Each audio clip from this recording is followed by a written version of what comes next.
Morning, guys. Good morning.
Good morning. Trump is supposed to be talking soon. Just getting up a couple of minutes ago, maybe 20 minutes ago.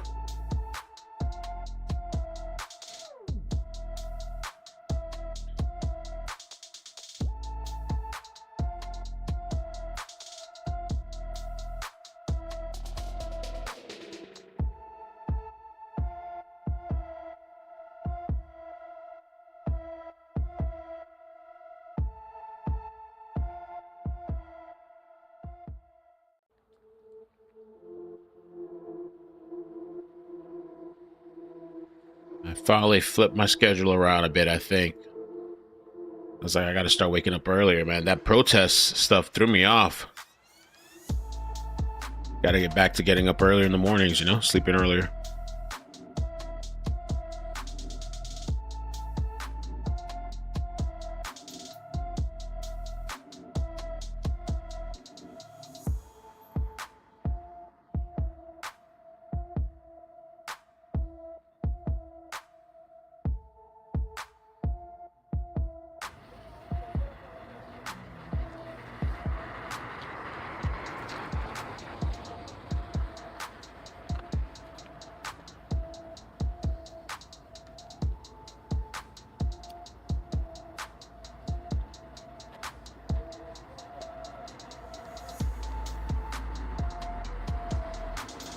Good morning.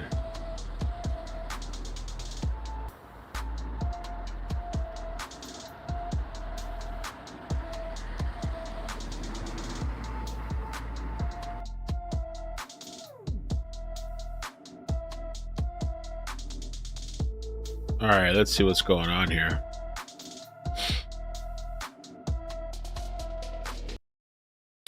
All right. Good morning. What's up, guys? So Trump is supposed to be talking soon. I guess maybe after this guy. And he's supposed to be talking about the defense spending budget, Article 5 commitment, the ceasefire. That's why I'm really here, is the Iran and ceasefire drama. He's supposed to be talking about that. So I'm curious to see what he's going to have to say about that. And yeah, I guess like military spending budget and that. Yeah, I guess we'll have to see what he says. Let's tune in a little bit. Been mentioned in the communique. What does it mean for our region? You yourself were several times talking about the importance of the region for the alliance. What can you tell us why it's not mentioned? Yeah, but again, this is not your traditional communique which you would see in the UN or in NATO in the past, where you would have 60 pages, 90 paragraphs, basically talking about the world from the birth of Jesus up to today and everything in between. I mean, that's done. We try to focus. So we are still very much concerned. KFOR is there in Kosovo. EUFOR is there in Bosnia and Herzegovina. I was visiting the region, had extensive talks with the leadership in Bosnia, in Kosovo. I had a dinner in Brussels with the president of Serbia. So we are very much involved as NATO. The EU, of course, is very much involved. We closely coordinate with Kaja Kallas and Ursula von der Leyen on the European side. But what we really want to do here is not to recall all the language, like the irreversible path of Ukraine into NATO. It's still there, nothing changed. But really to focus on 3 core issues in 5 paragraphs. And one of the paragraphs is about the next meeting. So basically 4 paragraphs. And that is about, as you know, production, spending, and Ukraine. Okay, final question to the young reporters in the front. Yes. We'll get a mic to you. Just a moment. Thank you very much for this opportunity, Secretary General. Early. Youth correspondents. Absolutely. Okay. And you are here now for 2 days, and you've been marvelous. Yes, thank you. There's a lot happening in this world, and many children worry about it. Do you think we children can also fight for peace? Or should we trust that you could bring peace to the world? Thank you. But I cannot personally bring peace to the world. What Yeah, we you can can do collectively is to make sure that we are so well prepared, we are so strong, that nobody will ever attack us. So the best way to preserve your future is to blast them in no our time. children can live in a democratic, free, open society where you can be who you want to be, think what you want, have free press. What we basically have in the West, and let's be honest, it's fantastic, is to make sure that we spend enough on our defense, particularly if we know that we have some adversaries who are really trying to get at us. So that's the best way to preserve your future. And that's what we try to do today, to make that commitment. But you standing here is really touching. And we have seen each other now for 2 days. We know each other for some longer time. I really want to thank you both. And in you, all the free press sitting in this room, for your fantastic work. And see you soon, in Brussels or elsewhere. Bye-bye. Take care. Thanks. Thank you all very much. That's all we have time for today. How you guys doing? So I think Trump is coming next. We're on very early, unexpectedly. Last night, like late night last night, I got a notification for one of these live streams that they were going to be on early. And so I was trying to flip my schedule, man, because that protest King's Day crap really threw me off, like my sleeping cycle. We're staying up till 3 in the morning every day. Staying up till 3 in the morning. Trump didn't talk already, did he? No, he didn't talk yet. Okay. Staying up till 3 in the morning, and it really, really messed up my sleeping, so I had to get flipped back. Okay, no, he didn't start yet. We're waiting on him.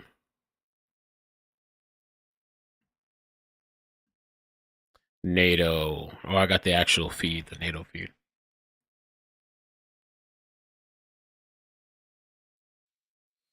All right, waiting on Trump. Oof, he had to flip the schedule back. Oh my gosh. Jeez. So I don't know. We'll see, because remember, the King's Day 2 protests are supposed to be coming.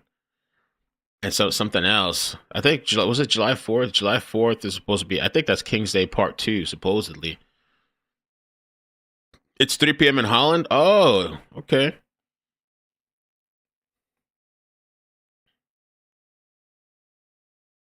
Yeah, maybe it was JoJo. Maybe that was all part of the design to mess us up.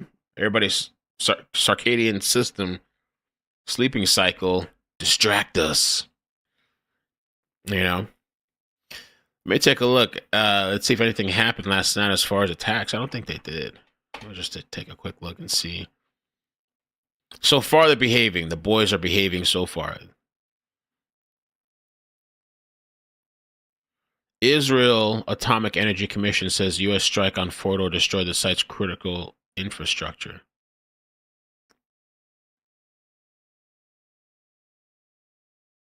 There was a statement that came from CNN yesterday, that an early assessment from the Defense Intelligence Agency, the Pentagon's intelligence arm, has found that U.S. strikes on Iran did not destroy the core components.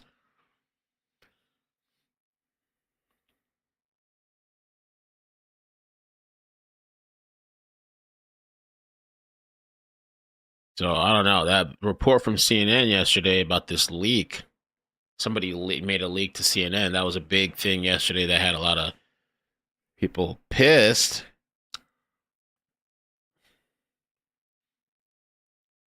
Iran relaxes internet restrictions amid ceasefire. That's good. Iranian officials have said they will gradually drop network constraints that have been in effect since the conflict with Israel.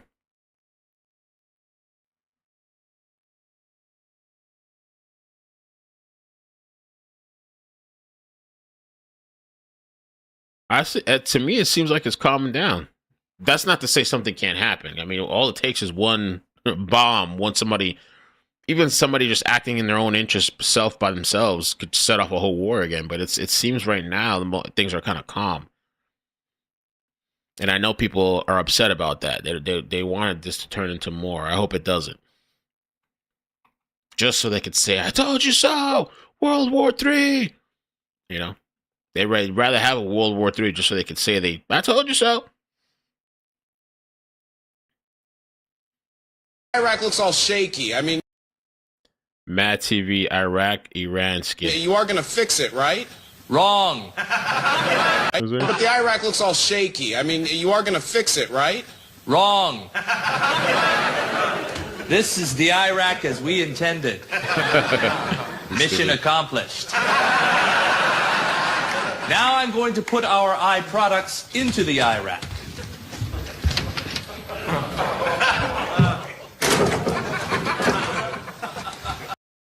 The old skit. I don't know if that's copyright though.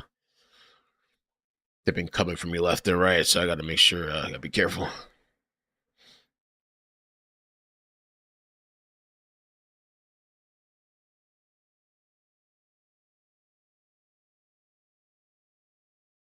Oh, this is a story that I could cover this, maybe. There was a little girl that offed herself, sadly. Well, I don't know if she was little. How old is she? Oh, this is a YouTube star. I'm sorry, I said little girl. This is the YouTube star. I didn't realize she was bullied. They're saying she was bullied? This YouTube star. I think the husband was like crying too, or so. I didn't get to see. He made a video. YouTube star dead. Michaela Raines dead at 29. Husband confirms death in a heartbreaking statement. She's being relentlessly bullied and targeted on an online campaign. Yeah, there's people online can be ruthless, man. So it says that she was battling depression, borderline personality disorder, autism, and more. She underwent years of therapy and had various medications, but nothing really seemed to help.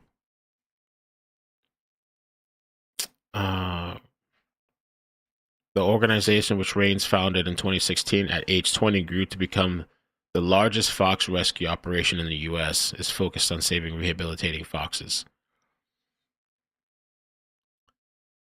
That's crazy. That's crazy. It's crazy. I wonder if he knew about all this online harassment. Man, what I say, man, with this stuff online, for the most part, it really is. You shut off the computer, put your phone away, it's like it doesn't even exist. Like all this online shit, like if you gotta cut it off and go, cut it off and go. So apparently this person, let's see, one of the bullies, they found one of the bullies online. Let me see. I just saw a post. Of course I lost the post.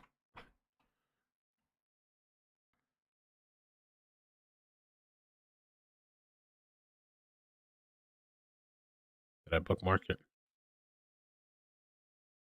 Yeah, this online stuff, man, it can be brutal. It can be brutal, you know what I'm saying? People are going to look into your life, of course, or people are going to send you death threats or whatever. I mean, you could be the nicest person. You could donate a kidney. These people, somebody's going to come and say some shit to you, you know? You could save a child from death. Somebody's going to come say something to you. Let me see. Supposedly, one of these bullies, let me see. This is the guy. This is allegedly one of them. Let's see, a leftist troll. Meet Levy Teddy, a leftist troll who spends endless hours harassing females. Levy likes to dress up as a lady online and make video games. Goes by the handle. Oh, yeah, this is the name I keep saying. Kazel Lion. That's one of the people. Left to Blue Sky to continue his crazy ideology. Uses the handle Kazel Lion on all sites. This is the man harassed Michaela Daly on Reddit. So they're saying that this person is doubling down. Let me see. They say he made a Reddit post. He's doubling down. Those medications too, man. You don't know. That's when. Yeah, Jack. Sometimes it's kind of like walking the line, really, because some of those, especially like antidepressants, you don't know what you're getting with that stuff. Sometimes it makes the things worse. Or sometimes it's like experimental. They're just telling you, take this, take that. Let me know in a month or 2 months how it works. Oh, that doesn't work. Okay, let's try this. They're just experimenting with this shit.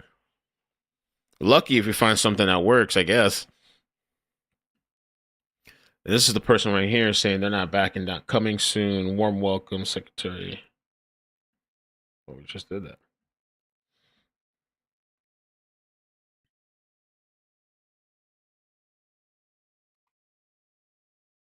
Yeah, it's online shit, man. I mean, some people are ruthless, but then when you look at this guy, you guys, what you got to keep in mind sometimes too. You look at this. I figure some of these people look like that. You know, you got to. Who knows who's behind the screen or the keyboard or whatever? You don't know. That guy, that person looks like they have a lot of issues. Like Kazidon or whatever his name is. Online campaign.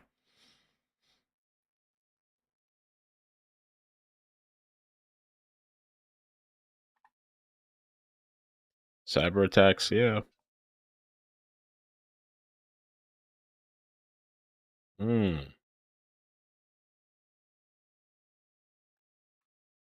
So we're still waiting on Trump.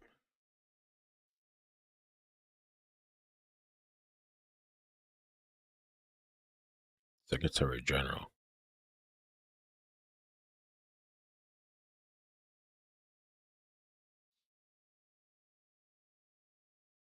And the whole, okay, hold on. Let's see.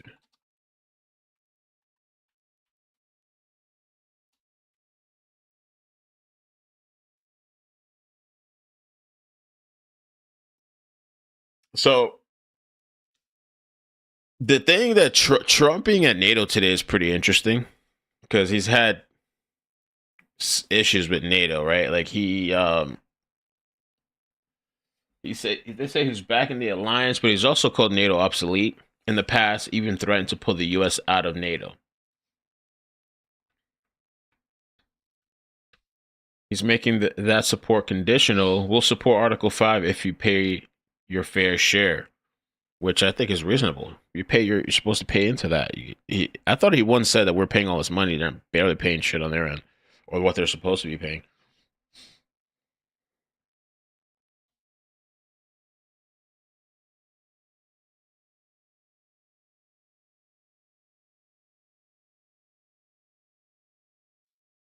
Let me listen here what Mark had to say this morning. I hope this is not an all-day thing. I came here to listen to Trump a little bit and head out. I got shit to do today. 10 hours later. May have to be the last video that I do on the Israel-Iran conflict because my Israel fatigue is just getting off the charts. Tired of hearing about them, tired of hearing about their problems, tired of having them involve the United States in problems. And it sounds like Donald Trump has Israel fatigue as well. I had to double check this, being your trusted media analyst, when I saw a screenshot of this floating around. This is real. President Trump did post this yesterday. Israel, do not drop bombs. Those bombs. If you do, it's a major violation. Bring your pilots home now, Donald J. Trump. Can't talk. Morning on Truth Social. And did come to the table to talk. And so this is President Trump's response to the ceasefire falling through.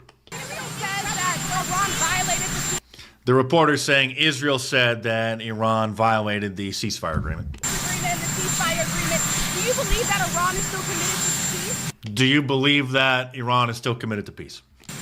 Yeah, I do. They violated it, but Israel violated it too. Are you questioning if Israel is committed? Israel, as soon as we made the deal, they came out and they dropped a load of bombs, the likes of which I've never seen before. Because the ceasefire didn't take place until 12 hours after it was agreed upon. So obviously he's expressing his frustration because if the ceasefire is supposed to be pending and coming, then he's kind of weird to be ramping up your attacks. The biggest load that we've seen.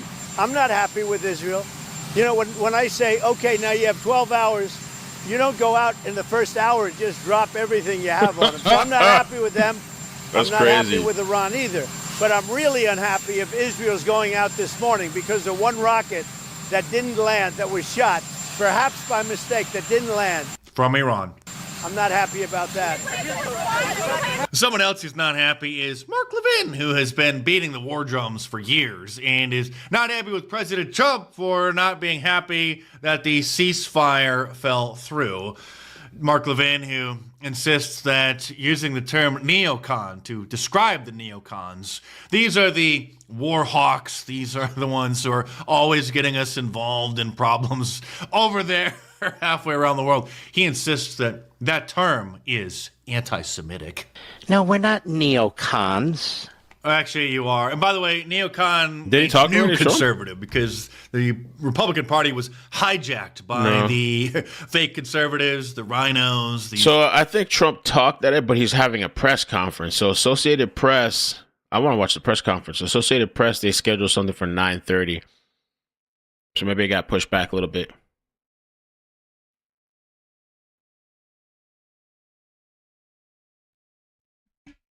Something coming up 9:30.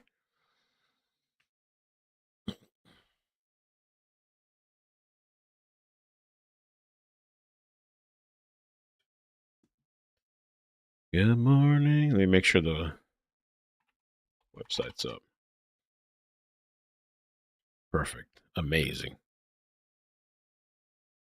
Up early today. Let's see who's awake.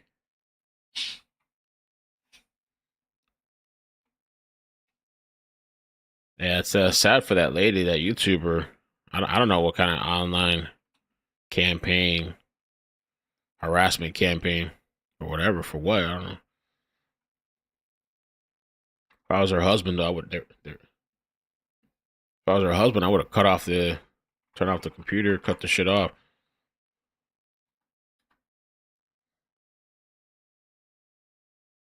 Probably need a new thumbnail too.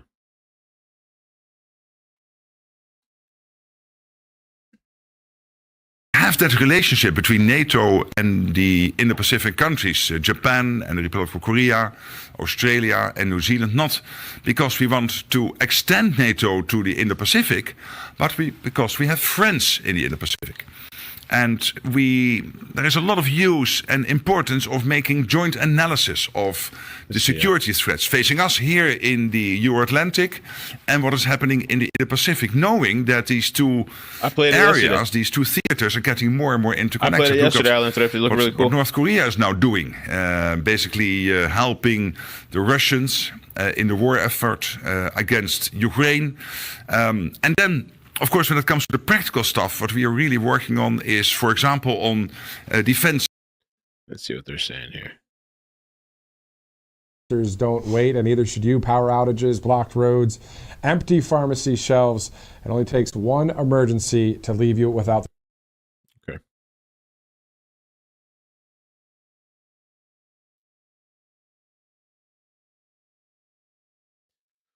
Mr. Trump.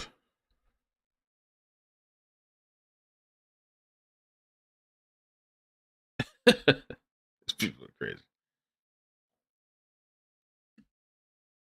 That is really very important, and that means that it's not only NATO helping there. We are really in this in a relationship with countries from far from here, but still very dear and near to us. So I really want to thank you for being here. We now will go over to the meeting. I told them if you disagree with what I'm saying, you cannot say that. But I think this was okay. Yes. So let's go. Let's go.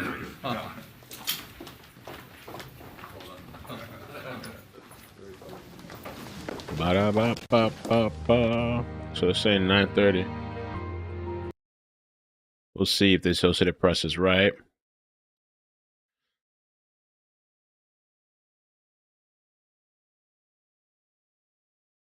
NATO.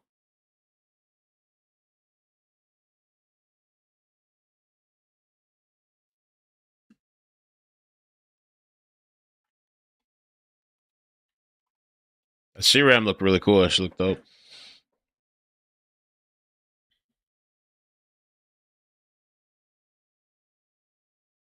Fake news.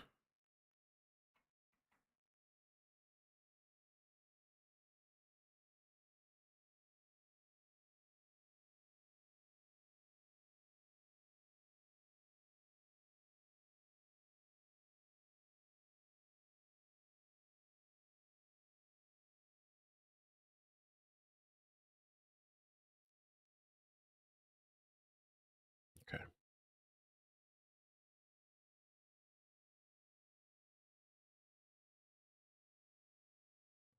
Press.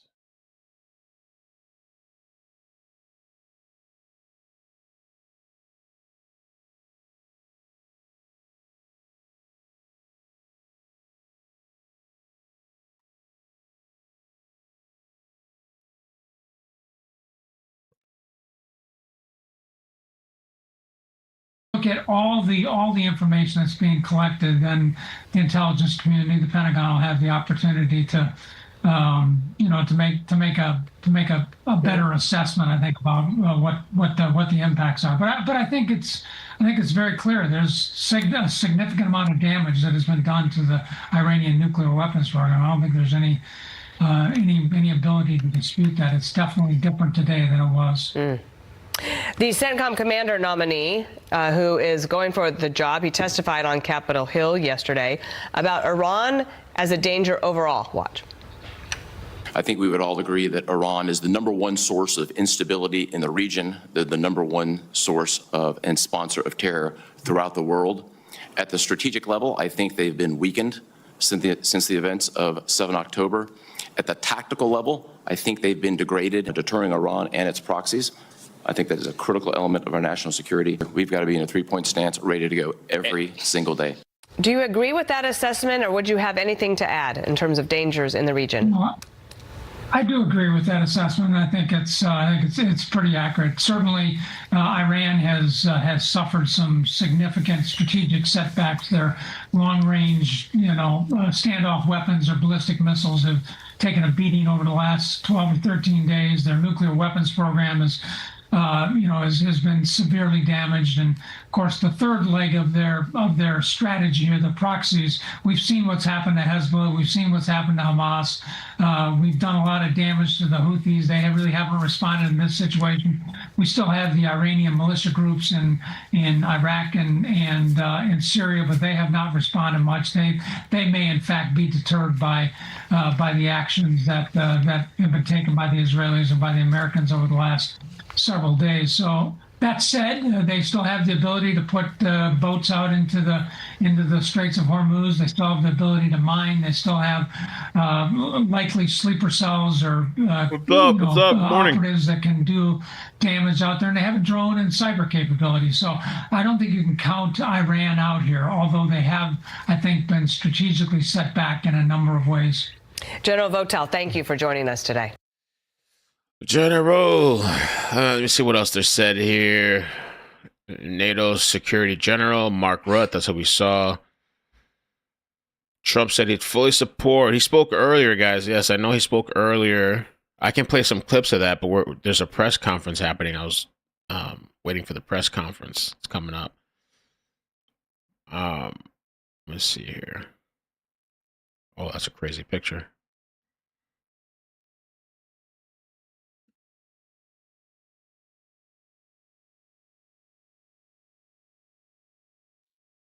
Boom, boom, boom, boom.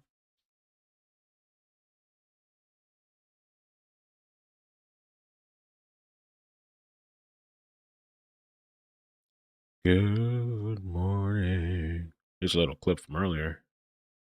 About your goals for NATO and Article 5 today. We're with them all the way. I mean, if you take a look at the numbers, we're with them, and they have very big things to announce today. I don't know if you've taken the vote or you're going to take the vote, but I've been asking them to go up to 5% for a number of years, and they're going up to 5%, and that's a big, from 2%. And a lot of people didn't even pay the 2%. So I think that's going to be very big news. NATO is going to become very strong with us. Yeah, you got to pay up. We always pay. Why y'all ain't paying? No, they shouldn't have to pay. No, only us. Oh, congratulations. You guys are doing 2% and y'all ain't even paying 2%. Now you're going to 5%. Congratulations.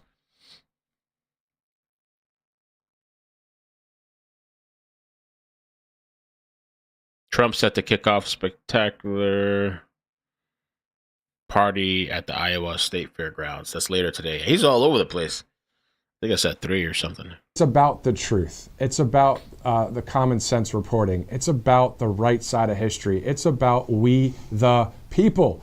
And that's what we're about here. And we have heartfelt, deliveries here when it comes to this network, because this is not something like President Trump, when he would read, sometimes he'd read from the teleprompter, but most of the time he would go off of the teleprompter and just tell it like it is. And that's what we're doing here. We don't have a teleprompter specifically right on that camera.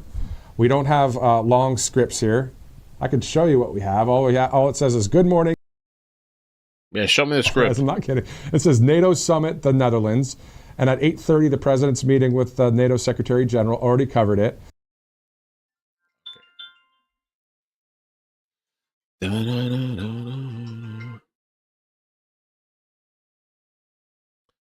All right, yeah, we're just waiting for them to go live.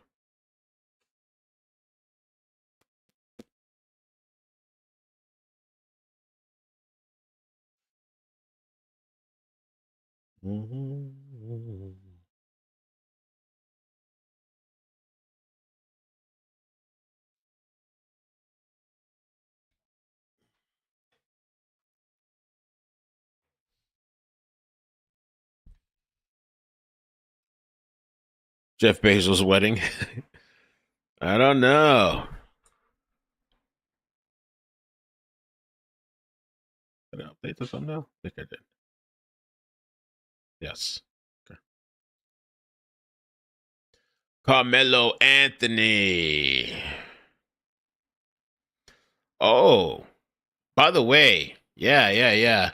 Andrew Cuomo conceded, meaning former rapper and socialist Zoran Madami will win the New York City Democratic primary. The 33-year-old state representative, has bold new plans for the New York City. His controversial past, including a time where he allegedly voiced his love for leaders of a nonprofit convicted of funneling $12 million to Hamas. Yeah, this guy. Listen, I really kind of almost agree with this. New York, you get what you deserve. Yeah, I feel for the people out there that aren't into that. That are not into that. But for all the other people, you're getting exactly what you deserve. This is what you guys want. So now you're getting it, and you're going to deal with it. And you're going to like it. This is his previous post. Queer liberation means defund the police. He's made a bunch of posts about defunding the police. There was even a video recently where they were talking about removing some cops from certain areas. He was talking about not locking people up and just letting them put him through some program where they can do probation or something like that. So this is exactly when the crime starts increasing more and you're calling the cops and it's taking a long time, or they're not answering, or they send some type of social worker. This is exactly what you guys deserve. So this is queer liberation means defund the police. Then a bunch of posts. We want to defund the police. Together we can fix the rich, heal the sick, house the poor, defund the police, and build a socialist New York. He's talked about the government grocery stores. We'll see how that goes. Maybe it'll work. I don't know. We need to defund the police, get them out of the matters they have no business in. So y'all take New York. Take New York. Good luck. Good luck. I hope he wins. Well, I guess he is. He's going to win. If Cuomo conceded.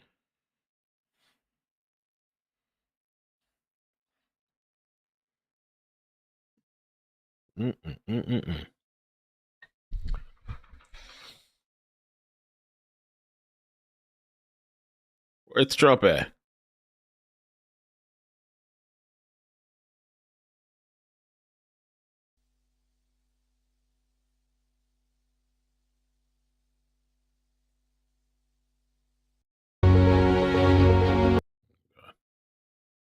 Let's see the president live. What we got? There we go. President Trump. Press conference coming up. Okay.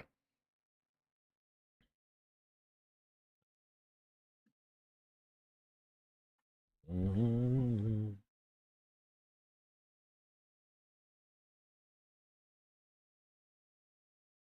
That's what y'all wanted. Okay, have it. It's too bad for the people stuck out there. Okay, take it. It'll be an experiment. Let's see how that goes.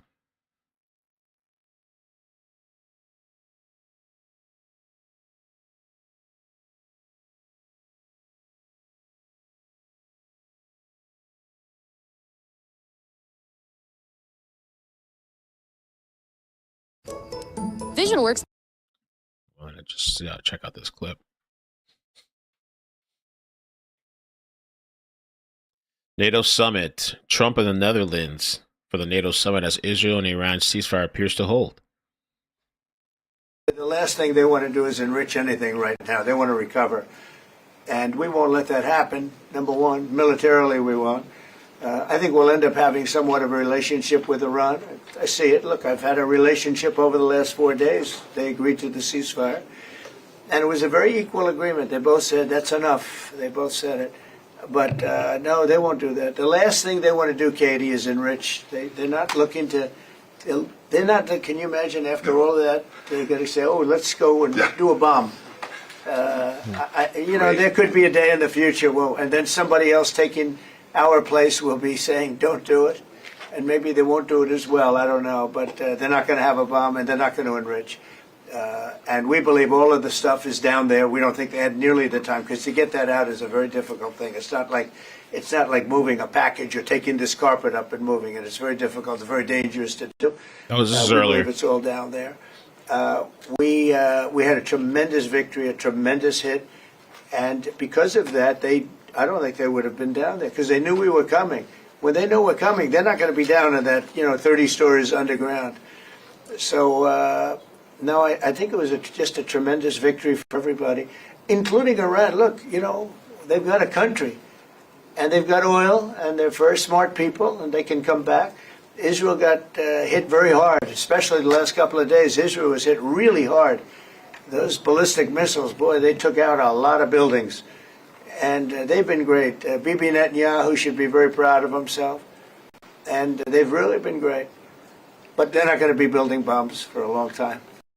Oh, shit. Oh, I was getting ready.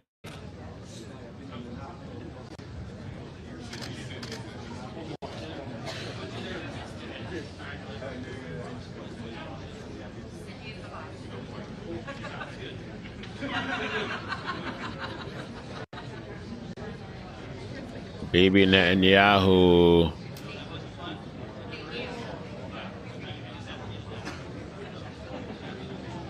So, I guess while the ceasefire is in place and remains, we'll see what else we cover after.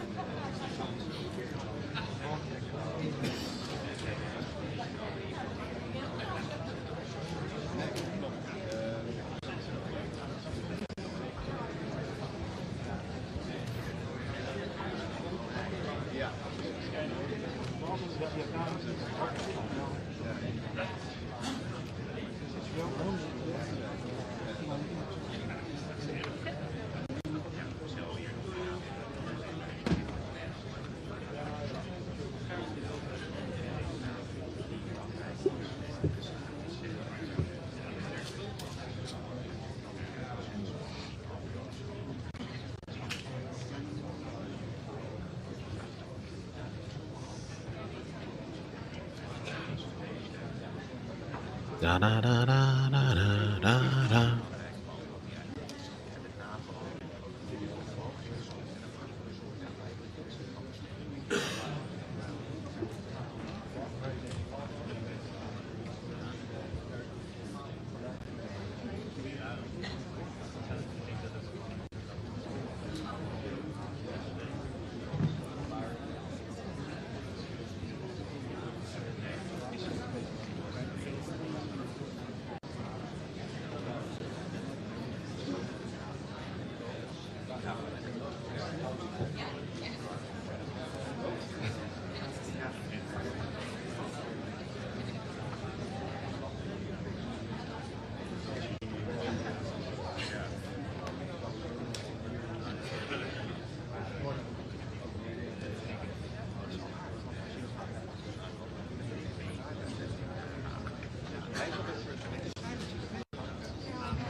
Host broadcast in the morning. Oh, you're the one. Yes, you need to go in the center. Yeah, you can. Oh, lovely, thank you. Then I can Get your hand. Here we go. We're gonna move you over. Caroline, we have a second, so let's move the camera. Yes, so how do you want to work this? This camera can move to the side? Ja. Dit is het Witte Huis, deze moet naar achter. Sorry? Kunnen we deze naar achter duwen? Ja. Dan komt deze van het Witte Huis hier te staan. Oké, waarom is het niet gebruikt als je wil? Do you want to use the same tripod so we just can click on our camera? Het huis is me helemaal naar achter. Zeg jij het? Ik zeg het, komt zo. Even plek gemaakt worden voor het Witte Huis.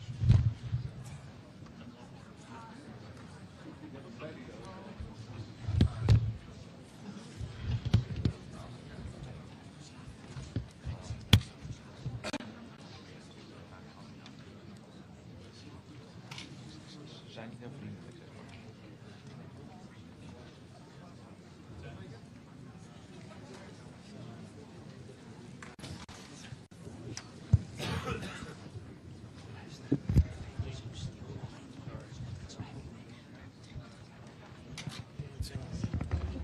Thank you.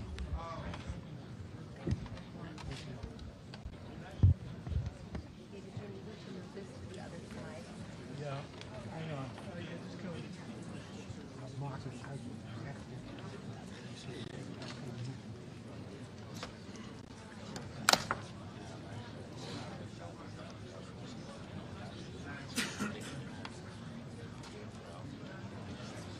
Nee, ik had er wel bij.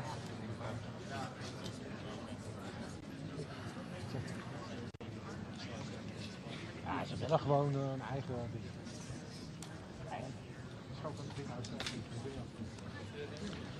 I need power. Is there power? I need power. AC. Is there power back here somewhere? Where?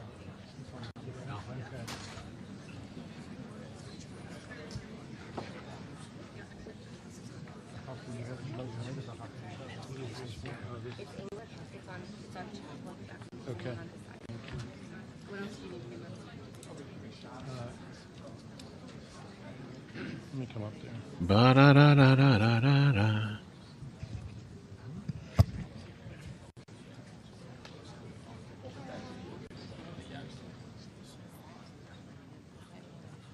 So.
Die zijn ook wel waarschijnlijk van de Amerikaanse media.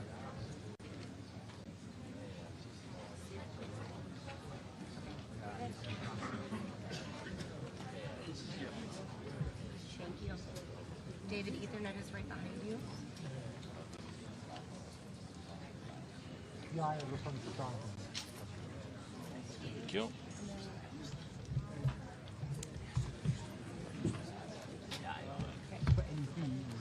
Guten Tag. Al 6, dan hangt er geen hoog achter.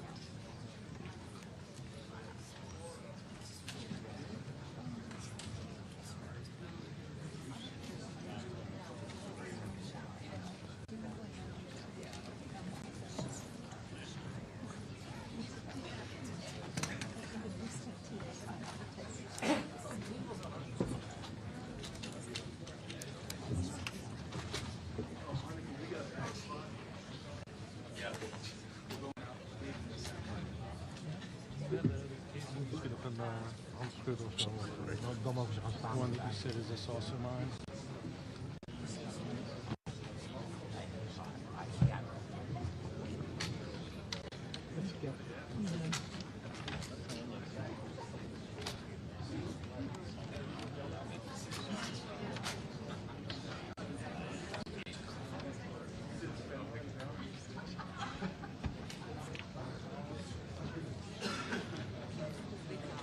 Da, da, da, da, da, da.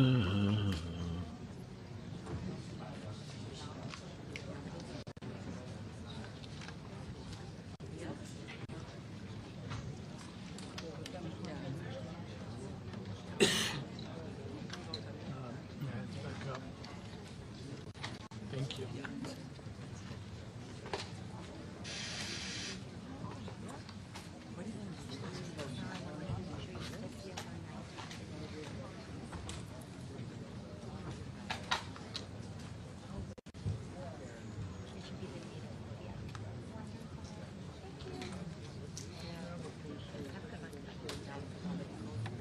Thank you.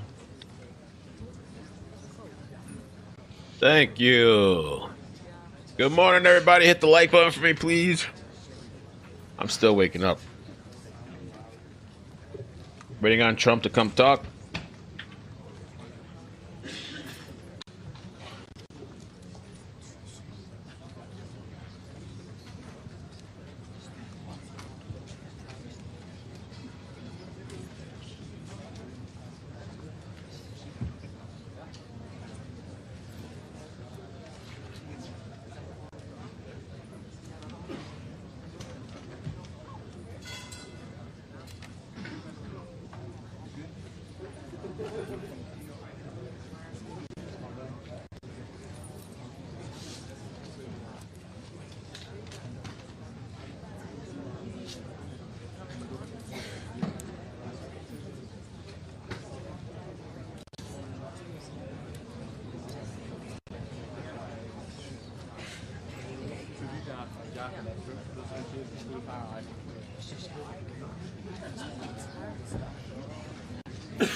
Nog wie?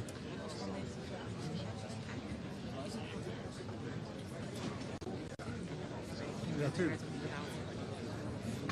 Wij toch ook? Wij niet. Dat is voor Daan, ja. Zeker. Ja.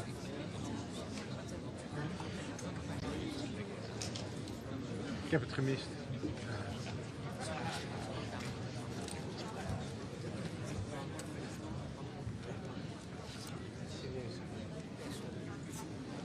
Maar ik kan het echt.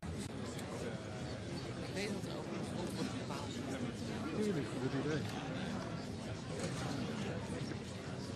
Ik had het proberen.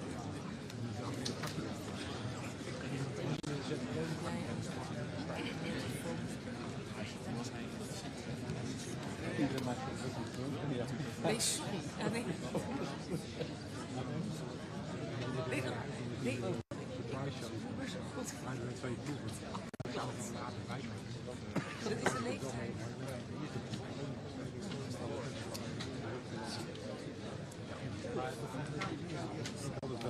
Audio en lange mensen.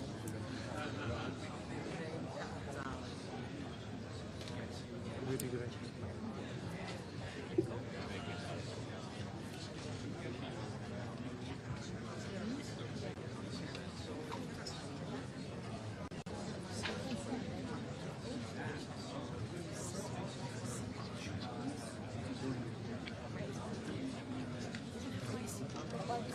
Thank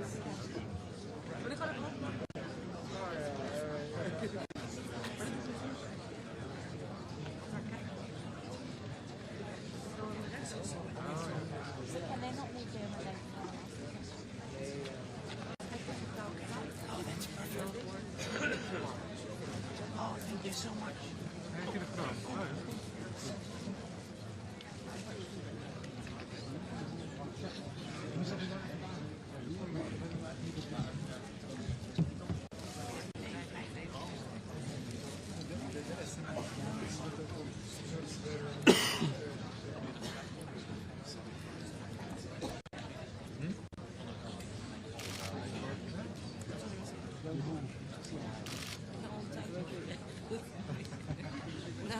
De laatste update is nog steeds. Oh ja.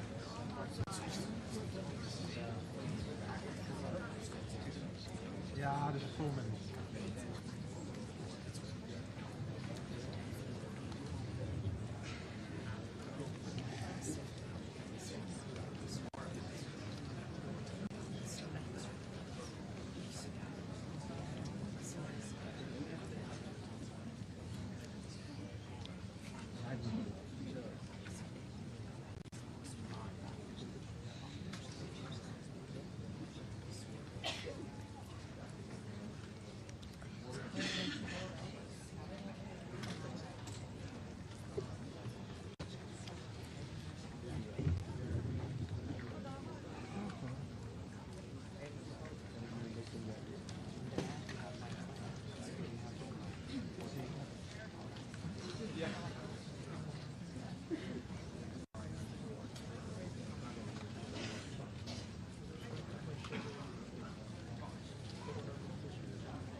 Give me a reason.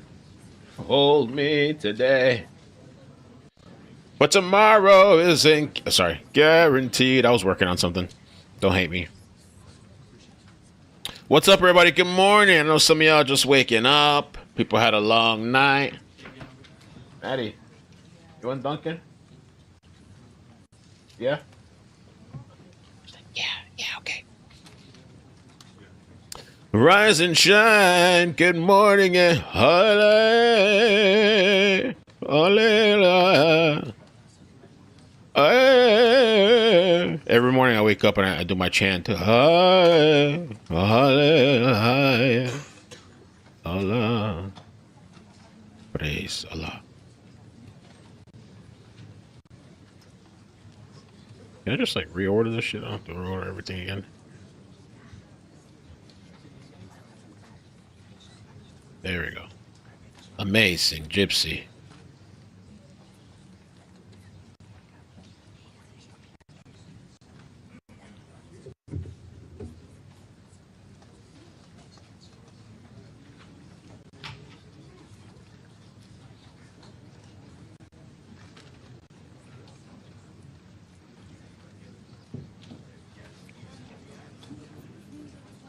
Kan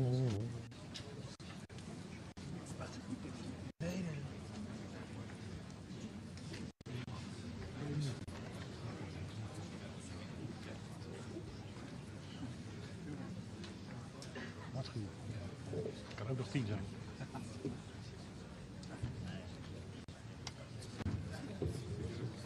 Okay.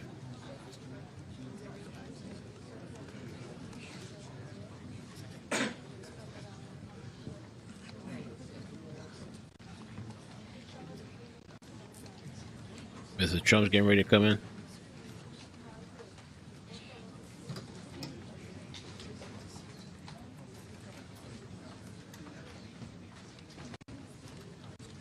This Bill Macho.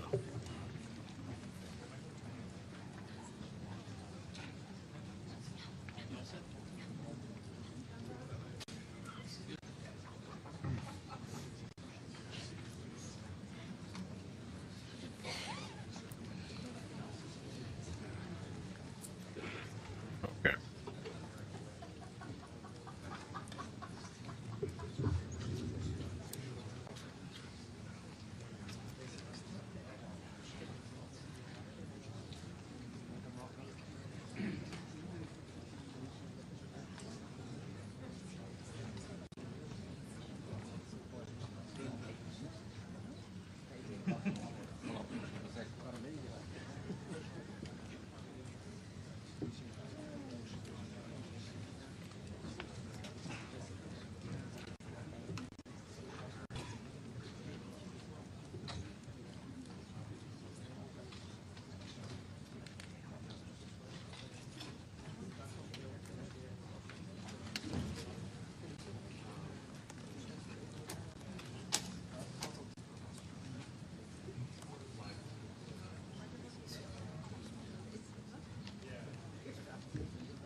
All right, let me see what you guys are saying.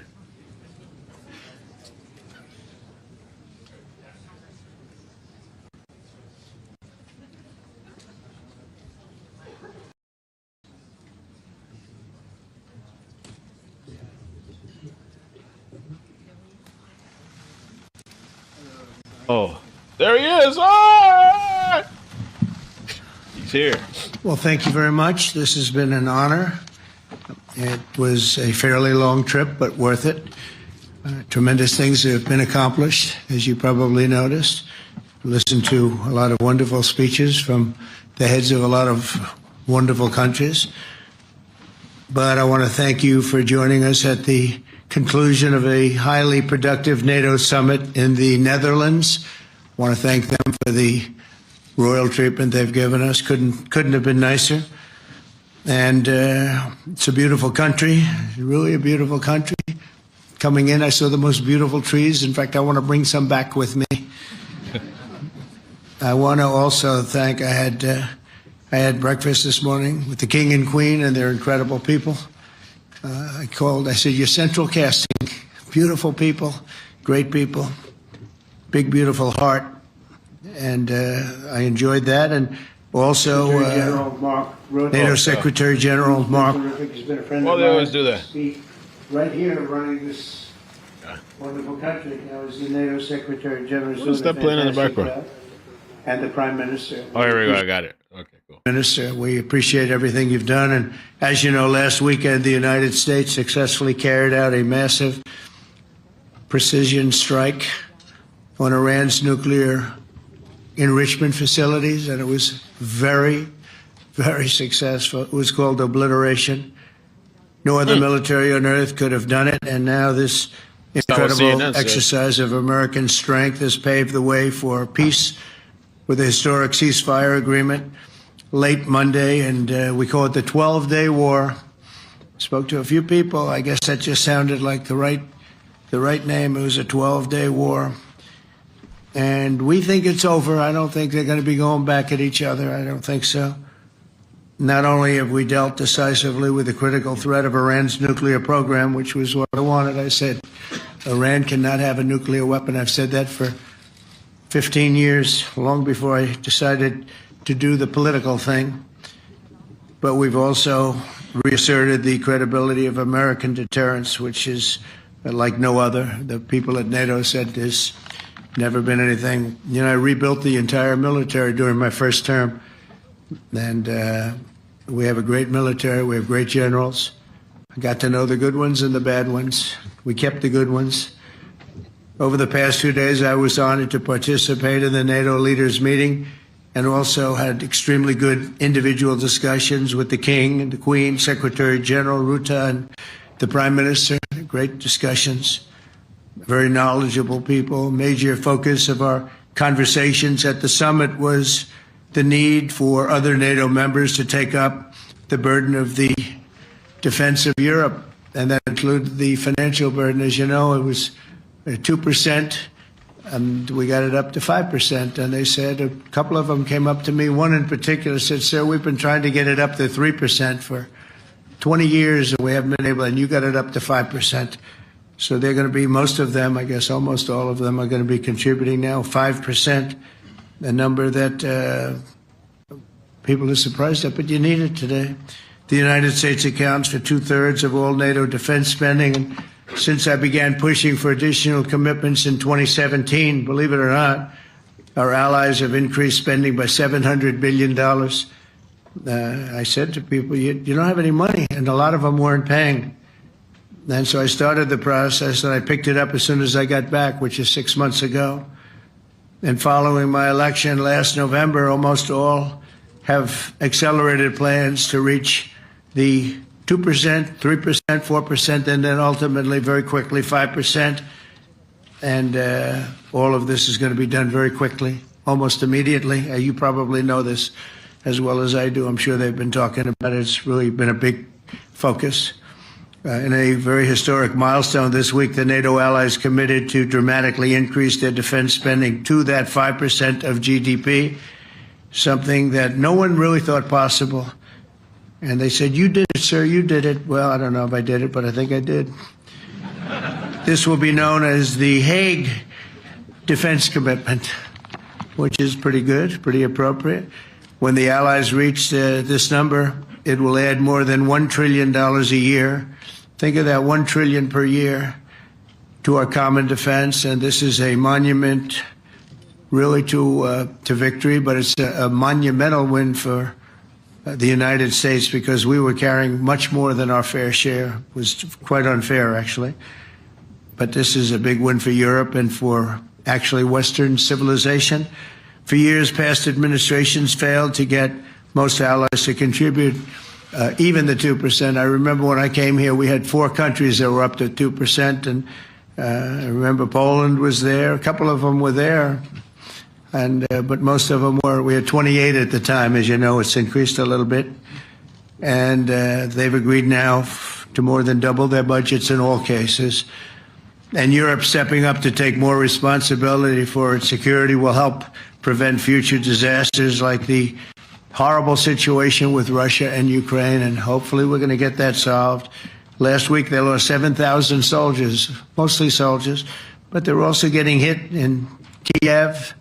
They're getting hit in some of the towns also. And that means life. Life is disappearing also in the cities and towns. Should have never happened, would have never happened if I was president. I said it 1,000 times, and it never did happen. It's never even thought about. But it's vital that this additional money be spent on very serious military hardware, not bureaucracy. And hopefully that hardware is going to be made in America, because we have the best hardware in the world. You saw that, where 14 missiles were shot at us the other day. And they were very nice. They gave us warning. They said, "We're going to shoot them. Is 1 o'clock okay?" They said, "It's fine." And everybody was emptied off the base, so they couldn't get hurt except for the gunners. They call them the gunners. And out of 14 high-end missiles that were shot at the base in Qatar, all 14, as you know, were shot down by our equipment. Amazing stuff. Amazing that they can do. It's like shooting a bullet with a bullet. It's the same thing if you think about it. 14 out of 14, and they were They weren't even that surprised. I said, "Do you do that well often?" They say, "We pretty much do, sir." The Ukraine crisis has also highlighted the urgency of rebuilding our defense industrial base, both in the United States and among the allied nations. We cannot afford to be dependent on foreign adversaries for critical minerals. And as you know, we made a deal with Ukraine to take a vast amount of the land they have for minerals. We need it. And once again, I want to thank all of the people in the Netherlands, incredible people. It's a great place. And all of the NATO allies for the tremendous summit that we just had. A letter just came in, and a statement came in from the Atomic Energy Commission of Israel. And I just wanted, this is an official letter, and they're very serious people, as you know. The devastating U.S. strike on Fordo destroyed the site's critical infrastructure and rendered the enrichment facility totally inoperable. It was devastated. We assess that the American strikes on Iran's nuclear facilities has set back Iran's ability to develop nuclear weapons for many years to come. This achievement can continue indefinitely if Iran does not get access to nuclear material, which it won't. It's so sad that that whole thing had to go. But I just want to thank our pilots. You know, they were maligned and treated very bad, demeaned by fake news CNN, which is back here, believe it or not, wasting time, wasting, nobody's watching them, so they're just wasting a lot of time, wasting my time. And the New York Times, they put out a story that, well, maybe they were hit, but it wasn't bad. Well, it was so bad that they ended the war. It ended the war. Somebody said in a certain way, you know, that it was so devastating, actually. If you look at Hiroshima, if you look at Nagasaki, you know, that ended a war too. This ended a war in a different way, but it was so devastating. Also, they have, out of Dubai, just came that Iran's foreign ministry spokesman, this is Iran's foreign ministry, says its nuclear installations were very badly damaged by the American strike. So what bothered me about these reports with fake reports put out by the New York Times, failing, I call it the failing New York Times because it's doing terribly. Without me, it would be doing no business at all. But, and by fake news, CNN and MSDNC, all of these terrible people, you know, they have no credibility. You know, when I started, they were at 94% credibility, the media. Now it's at 16%. And I'm very proud of it because I've exposed it for what it is. But when I saw them starting to question the caliber of the attack, was it bad? Well, it was really bad. It was devastating. They were obliterated. In fact, you can't get into the tunnels. They just put that over. That just came out. They can't. There's nothing. There's no way you can even get down. The whole thing is collapsed in a disaster. And I think all of the nuclear stuff is down there because it's very hard to remove. And we did it very quickly. When they heard we were coming, it was, you know, you can't move it. Very hard, very dangerous, actually, to move to. And they also knew we were coming, so I don't think too many people want to be down there knowing we're coming. With the bunker busters, as we call them, we're the only ones that have them. We have the best equipment, best nuclear equipment, and we have the best equipment in the world. And by the way, we can't forget our submarine, which was out there, submarines actually, but submarine was out there. We shot 30 rockets into an area, every single one of them. I think it was almost 400 miles away, I think, Pete, right? 400? And long. It was in the ocean, long ways away. And we shot a total of 30. Every single one of them hit within 9 inches from where it was supposed to be. It took out a lot. Because we didn't do just Fordo, we did 2 others in addition, which hadn't been completely destroyed. So we hit them with a submarine from hundreds of miles away. Amazing, just amazing equipment. Greatest submarines in the world. Nobody's even close. They're 20 years behind us when it comes to submarine technology. So that's one, and the other was from the Atomic Energy Commission. And they have about 3 or 4 of them now coming in from atomic energy commissions from various places. But the one that we have that just came out, we released it a little while ago, was from the Israeli Atomic Energy Commission, but numerous of them are getting to see the site, and the site has been demolished. And again, we had these brave patriots, these incredible flyers, these people that can fly a plane better than anybody can fly a plane, going into very hostile territory, flying into the territory that has got more missiles and things pointed at it, but it was very stealth. They didn't get to see it. It was dark. That's the amazing thing about the shots. They hit the shots perfectly, and yet it was dead dark. There was no moon. There was no light. It was virtually moonless.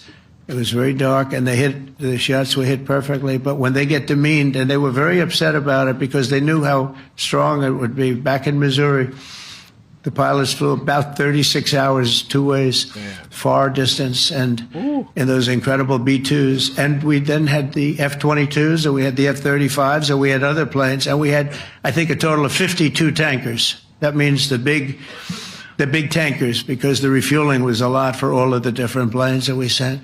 Incredible operation, and I have to say, General Raisin Kane was incredible. That's why he beat ISIS, and we beat ISIS in a matter of weeks. I was told it would take 4 to 5 years. We did it in a few weeks, and he was great. That's why he's the head of the Joint Chiefs of Staff right now, because I had a very good experience with him. He knocked out ISIS in a period of literally a few weeks. Amazing. And it was supposed to take a few years, 5 years to be exact. So we had a great victory there, and we then came here, and I think we had a great victory here. But this is an ongoing project. This is the safety of Europe, the safety of the world. And they've raised it from 2% to 5%, something which nobody, and you're talking about over $1 trillion a year. So we're talking about a lot of money coming in from countries that were not paying nearly enough to be effective. So I have, as you know, Marco Rubio with me, and Pete Hegseth, Secretary of State and Secretary of War. Should we say Secretary? You know, it used to be called Secretary of War. Maybe for a couple of weeks we'll call it that, because we feel like warriors. It used to be called Secretary of War. In fact, if you look at the old building next to the White House, you can see where it used to be Secretary of War. Then we became politically correct, and they called it Secretary of Defense. I don't know, maybe we'll have to start thinking about changing it, but we feel that way. Do we have any questions, please? Wow. Damn. That's a lot of questions. Let's go. Who's a nice person? Oh, you're not a nice person, but I'll let you ask one. Go ahead. What's he going to ask? He is not nice at all. Oh, shit. I know him well. Thank you, Mr. President. Yeah. Thank you for taking the time before flying home. You just said you believe the conflict between Israel and Iran is over. What makes you so confident it is? And what do you do if it isn't? Because I dealt with both, and they're both tired, exhausted. They fought very, very hard and very viciously, very violently, and they were both satisfied to go home and get out. And can it start again? I guess someday it can. It could maybe start soon. I think a big telltale sign was when, as you know, Iran somewhat, by not much, violated the ceasefire, and Israel had the planes going out that morning, and there were a lot of them, 52 of them. And I said, you got to get them back. And they brought them back. They didn't do anything. They brought them back. It was very good. I thought it was amazing, actually. They have fought a hell of a war. They fought very hard. I think the war ended, actually, when we hit the various nuclear sites with the planes. And I just hope you people can give these pilots, these are the best pilots in the world. They're the best shots in the world. They call them shots. That's what they are. And wait a minute. And I just hope you can give them the respect they deserve. That guy's they like, came you home see him to like fake bouncing? news. You can't even And wait to, like, he's like anxious there to was get to the hardly any damage. The things are decimated. So, but I think they're very much finished. I think Israel's going to get back to doing what they do, and I think that Iran's going to get back. You know, Iran has a huge advantage. They have great oil, and they can do things. I don't see them getting back involved in the nuclear business anymore. I think they've had it. They've been at it for 20 years, and I don't see that happening either. Now, if it does, we're always there. It won't be me. It'll be somebody else, but we're there. We'll have to do something about it. Yes, please, go ahead. Go ahead. Oh, fake news, CNN? Oh, They're yeah, here we go. Wait to hear this lined up question. today. You should really say how great our soldiers and our warriors are. I think everyone appreciates our soldiers and our warriors. I did two questions for you, God. Mr. President. You just cited Israeli intelligence on these attacks. Earlier, you said U.S. intelligence was inconclusive. Are you relying on Israeli intelligence for your assessment of the impact of the strikes? No, this is also Iran made the statement. And it's also, if you read the document that was given that we can talk about if you'd like, the document said it could be very severe damage. But they didn't take that. They said it could be limited or it could be very severe. They really didn't know, other than to say it could be limited or it could be very, very severe. And you didn't choose to put that because it was very early after. Since then, we've collected additional intelligence. We've also spoken to people who have seen the site, and the site is obliterated. And we think everything nuclear is down there. They didn't take it out. Okay, question? Please, go ahead. Go ahead. Yeah, blue dress. Thank you so much, Mr. President. Yesterday, you said China can now continue to purchase oil from Iran. Yeah. Are you giving up on your maximum pressure campaign? Because With there's who? sanctions right now. With who? On Iran? No, look, they just had a war. The war was fought. They fought it bravely. I'm not giving up. They're in the oil business. I mean, I could stop it if I wanted. I could sell China the oil myself. I don't want to do that. They're going to need money to put that country back into shape. We want to see that happen. Would it? No, if they're going to sell oil, they're going to sell oil. We're not taking over the oil. We could have, you know. I used to say with Iraq, keep the oil. I could say it here, too. We could have kept the oil. No, China is going to want to buy oil. They can buy it from us. They can buy it from other people. But you're going to have to put that country back into shape. It desperately needs money. Yeah. Yeah, please. Here we go. I'm picking the beauties today. Go ahead. Mr. President, Secretary General Rutte has described President Putin as an adversary, a threat, an enemy. Do you view him the same way? And in addition to that, you mentioned General Kane, your chief of staff, the chairman of the Joint Chiefs of Staff. General Kane. Yes. He has said that Mr. Putin has territorial ambitions beyond Ukraine. Do you view that in the same way? Possible. I mean, it's possible. I know one thing. He'd like to settle. He'd like to get out of this thing. It's a mess for him. He called the other day. He said, can I help you with Iran? I said, no, you can help me with Russia. Because, you know, in the last few weeks, we took care of India and Pakistan, Kosovo, Serbia. I think on Friday we have coming in the Congo is coming in, and Rwanda is coming in. That was a vicious war that went on, a machete war, heads chopped off all over Africa. They're coming in. We did two others in addition to that. Nobody's ever done anything like this. No, I consider him a person that's, I think, been misguided. I'm very surprised, actually. I thought we would have had that settled easy. I've settled 4 of them in the meantime. But he did call up, and he said, you know, he's close to Iran. He'd like to help us get a settlement. I said, no, you help me get a settlement with you, with Russia. And I think we're going to be doing that, too. Yeah, please. Go ahead, please. What was that screaming? Oh, like a kid or something. Thank you, Mr. President. You've made clear your position on what impact the strikes had. I wanted to ask you what is next with Iran. For instance, is there any indication from U.S. intelligence that Iran was able to move any material? No, we just the opposite. We think we hit them so hard and so fast they didn't get to move. And if you knew about that material, it's very hard and very dangerous to move. It's called, in many people, they call it dust, but it's very, very heavy. It's very, very hard to move. And they were way down. You know, they're 30 stories down. They're literally 30, 35 stories down underground. You think you got it all? Oh, yeah, we think we got it. We think it's covered with granite, concrete, and steel. Can I ask you, are you interested in restarting negotiations with Iran? And if so, have they So our people, Marco could answer this, but our people are not, I'm not. The way I look at it, they fought, the war's done, and, you know, I could get a statement that they're not going to go nuclear. We're probably going to ask for that. but they're not going to be doing it. But they're not going to be doing it anyway. They've had it. They've had it. Now, maybe someday in the future we'll want that. But I've asked Marco, do you want to draw? I just asked him the question as we were walking on the stage. Do you want to draw up a little agreement for them to sign? Because I think we can get them to sign it. I don't think it's necessary. Marco, do you want to talk about that, please? Well, Mr. President, I think President Trump has shown a willingness to meet and talk to anybody in the world who's interested in peace.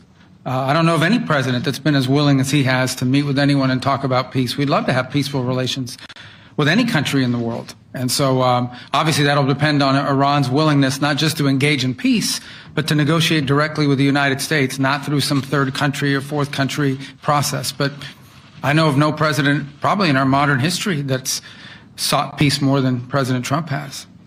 Sounds like the door is open, but you're in no rush. Is that right? Sounds like the door is open. But I'll tell you what, look, we're going to talk to them next week with Iran. We may sign an agreement. I don't know. To me, I don't think it's that necessary. I mean, they had a war, they fought. Now they're going back to their world. I don't care if I have an agreement or not. The only thing we'd be asking for is what we were asking for before about we want no nuclear, but we destroyed the nuclear. In other words, it's destroyed. I said Iran will not have nuclear. Well, we blew it up. It's blown up to kingdom come. And so I don't feel very strongly about it. If we got a document, it wouldn't be bad. We're going to meet with them, actually. We're going to meet with them. Yeah. Yeah, go ahead, please. Yes. Mr. President, Netherlands TV, thank you for visiting our country. Good. As I understood, Thank you. I, of course, would like to know how you slept last night at the House of the King. Oh, I slept beautifully. But probably a more serious question. I think you just had a meeting with President Zelensky. Did you discuss any ceasefire in this Russo-Ukrainian? No. I wanted to know how he's doing. He was very nice, actually. You know, we had little rough times sometimes. He was couldn't have been nicer. I think he'd like to see an end to this. I do. I think what I took from the meeting couldn't have been nicer, actually. But I took from the meeting that he'd like to see it end. I think it's a great time to end it. I'm going to speak to Vladimir Putin, see if we can get it ended. But look, these are brave people. They're fighting these wars all over the place. You know, last week they had, I guess, I told you, close to 7,000 young soldiers, Russian and Ukrainian soldiers were killed, 7,000 in 1 week. It's crazy. It's crazy. So I'll be speaking to Putin. No, I had a good meeting with Zelensky, and I had a lot of good meetings. We had a lot of good meetings with a lot of people, a lot of great leaders. But he's fighting a brave battle. It's a tough battle. Yeah. Go ahead, white dress. Thank you. Ida Hallikainen from Finland, Ilta-Sanomat. Good. You have played golf with President Alexander Stubb. How do you see Finland as a NATO ally and partner, and how would you describe your relationship with our president? Well, he's a very good golfer, okay? In fact, he was on his college golf team. He went to a good college in the South, as you know, a very good college, and he was a good golfer. We had a good time. I think my relationship's great. I want to buy icebreakers. You know, you're very good at icebreakers. And I actually made him an offer. I didn't go to Congress. They'll try and impeach me for this. But there's an old, it's not old, it's fairly new, but it's used icebreaker. And I offered him about 1/3 of what he asked for. But we're negotiating. We need icebreakers in the U.S. And if we can get some inexpensively, I'd like to do that. Actually, they'll fix it up, make it good. Also, we may buy some icebreakers. You know, you're the king of icebreakers, that particular country. They make them good. They make them really good, and they know what they're doing. And so we're negotiating with them for about 15 different icebreakers. But one of them is available now. It's old, and it's, old. It's like 5-6 years old. And we're trying to buy it. I'm trying to make a good deal. That's all I do my whole life. My whole life, that's all I do is make deals. Yeah, please. Go ahead. Sir, go ahead. Yeah, a question for NewsHour, Dutch TV. First of all, on Article 5, on your way here, you spoke about the commitment of the U.S. to Article 5, saying, I'll give you my definition once we're here. Yeah. What is your definition, and may the U.S. commitment to Article 5 change in case some of the NATO members do not reached the threshold that was discussed today. My second question is following up on a colleague on Iran. What intel reports do say that everything over there was obliterated? Yeah, well, there are numerous of those reports, and they're coming out fast and furious. But the most respected ones we've already seen. And I will say that on a very confidential basis, they're looking at the reports, like numerous reports, and including people going to the site and checking the site. And they're going to be having, I guess you're going to be having over the next couple of days a full, you're going to encapsulate it. But no, the site was obliterated, just like I said it was. And just like the pilots should be given credit for. As far as Article 5, look, when I came here because it was something I'm supposed to be doing, but I left here a little bit differently. I said, I watched the heads of these countries get up, and the love and the passion that they showed for their country was unbelievable. I've never seen quite anything like it. They want to protect their country, and they need the United States. And without the United States, it's not going to be the same. And you can ask Mark, or you can ask any of the people that were there. It was really moving to see it. They love their country. They were so respectful of me because I'm the head of the United States. And I made, the King of Saudi Arabia, when I was in the Middle East. So I was in Qatar for a different reason, not a reason to get shot at. We were in there for economic development reasons, Qatar, UAE, and Saudi Arabia. All three leaders of those countries, and we took back $5.1 trillion into the United States. All three leaders said, you're presiding over the hottest country in the world. The United States right now is the hottest country. Everybody wants to be there. Everybody wants a piece of it. He said, a year ago, your country was dead. You had a deadhead running it. You had a country that was dead, and it was dead. You had people pouring through the borders. You had inflation. You had everything. He said, you've made it in 5 months at that time. You've made it the hottest country. This is the hottest country in the world. The United States right now is the hottest country in the world. And when I was around that table, it was a nice group of people, many of whom I knew from previous. When I saw the passion they had for the country, almost everyone, and you probably have the tapes, it was very public, but almost every one of them said, thank God for the United States. Without the United States, they couldn't really have NATO. It wouldn't work. It wouldn't work. It will in the future because now they're paying much more money, but it wouldn't work. It was great. And I left here differently. I left here saying that these people really love their countries. It's not a ripoff, and we're here to help them protect their country. Okay, we'll do one or two more. Thank you, Mr. President. Yeah. A question on Spain. Are you satisfied with today? Oh, I think Spain's terrible what they've done. No, I do. They're the only country that won't pay the full up.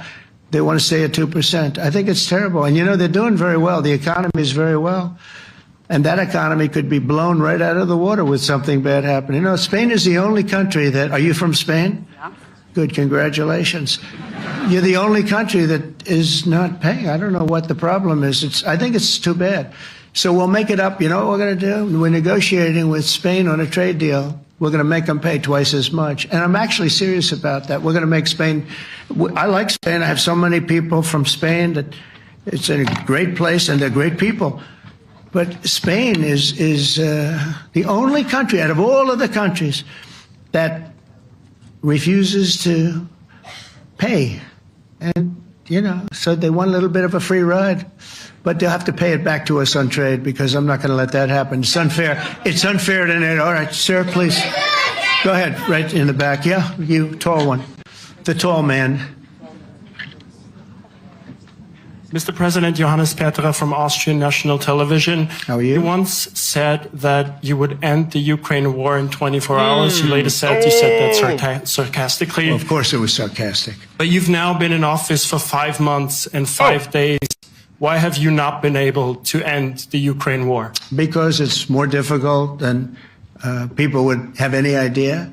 Vladimir Putin has been more difficult. Frankly, I had some problems with Zelensky. You may have read about him. And it's been more difficult than other wars. I mean, look, we just ended a war in 12 days that was simmering for 30 years, frankly. We ended Rwanda and the Congo. It's coming to sign the documents. We've already signed basic documents, but they're coming, I think, to the White House on Friday. We ended Serbia was going to go at it. But maybe the most important of all, India and Pakistan. And that wasn't whether or not they may someday have nukes like we're talking about in the Middle East, like we're talking about with Israel and Iran. This is they have nuclear weapons. I ended that with a series of phone calls on trade. I said, look, if you're going to go fighting each other, it was getting very bad. You know how bad that last attack was. It was really bad. If you're going to go fighting each other, we're not doing any trade deal. No, no, no, you have to do a trade deal. I said, we're not doing any trade deal. And in fact, I had the general, who was very impressive. The general from Pakistan was in my office last week. You know, Prime Minister Modi is a great friend of mine. He's a great gentleman. He's a great man. And I got them to reason. I said, we're not doing a trade deal if you're going to fight. And if you're going to fight each other, we're not doing a trade deal. And you know what? They said, no, I want to do the trade deal. We stopped the nuclear war. Go ahead. Go ahead, Jeff. Here's another beauty, Jeff. He's a beauty, all right. Go ahead. Mr. President, a follow-up on Ukraine. Will the United States contribute any more money to Ukraine's defense this year to the $5 billion that allies are giving? And one question, you had another meeting with the Dutch opposition leader, Mr. Wilders. Can you tell us about that meeting? And are you upset about his anti-Muslim stance? I'm not upset about it. It's just his view. He's unhappy with the way things are going in this country and various countries. He was an opposition leader. And I was asked to meet with the opposition leader by the people that are running. I think they have some deal where if you have a meeting, you're supposed to meet with an opposition leader. I said, that's strange. We don't do that. But I met with I didn't know him. He seemed like a very nice guy, but he's in opposition to the current people, and that was set up by the current people. So I assume when I met with the Prime Minister, you're supposed to meet with the opposition. We'll have to try that sometime in our country. Let's not do it. But I thought he was very good as far as money going. We'll see what happens. There's a lot of spirit. Look, Vladimir Putin really has to end that war. People are dying at levels that people haven't seen before for a long time. Go ahead. Go ahead. White shirt. Oh, she's all excited. So, BBC News Ukrainian. Where are you from?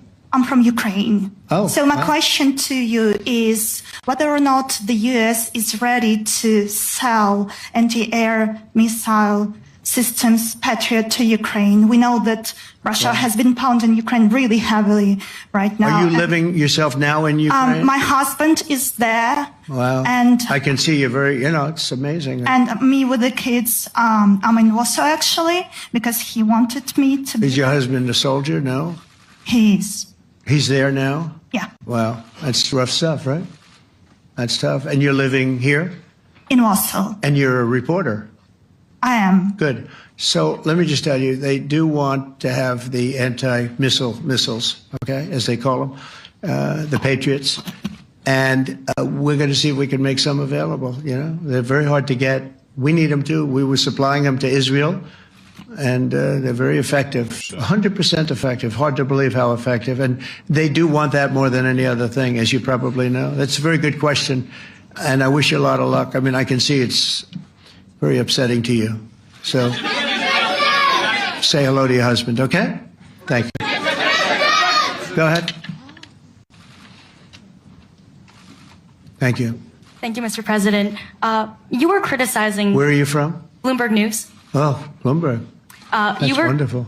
You were criticizing the Federal Reserve Chair before coming to this summit. Yeah, I think he's terrible. I was wondering if you've begun interviewing different candidates for the Fed pick. Yeah, I know within 3 or 4 people who are going to pick. I mean, he goes up pretty soon, fortunately, because I think he's terrible. We have no inflation. We have a tremendous economy. Hundreds of billions of dollars of tariff money is pouring in. Factories are being built because they don't want to pay the tariffs, so they're building them all over the country. I think we're close to $15 trillion. I told you 5.1 trillion from the Middle East alone, but of investment money coming in. There's never been anything like that in the history of our country. But we have no inflation. And we have borrowing because Biden, stupidly, they did short-term debt. So we have borrowing coming up. And, we'll go 10 years, maybe longer, maybe shorter, but we'll go a long period of time when we do the debt. And because of him, because of this guy, we will have to pay for years. We'll be paying for him. And I said to him, listen, there's no inflation. He says, but maybe there'll be some. That's true. I said, if there is some, what you do is raise the rate. I'm okay with that. You raise the rate in 2 years from now or a year from now. But because the rate's high, we have to pay more for debt. It's pretty equal. In other words, if it's 4%, it's 4%. If you drop it a point, you'll pay 3%. So it's fairly equal, not necessarily, but fairly equal. So we're going to end up paying maybe 2 points or 3 points more. 3 points would be about $900 billion a year because of this very average mentally person. He's an average mentally person. I'd say low in terms of what he does, low IQ for what he does, okay? Wait, so instead of paying $900 billion, we don't want to pay 900 just because he doesn't want to lower the rate. I said, if there's inflation in 2 years or 3 years or 1 year from now, you raise the rate and you take care of the inflation, among other things.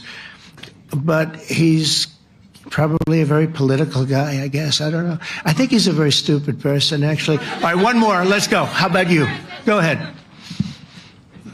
She looks so happy and everything. Thank you. That's why I I'm picked from her. Spain too. I'm Ana Buch from La Vanguardia. I wanted to know if You're where from? Spain too. I wanted to know if you want to. That's the Spain corner right there. Shouldn't have said that. That's okay. I do like Spain, by the way. I think it's unfair that they're not paying, but go ahead.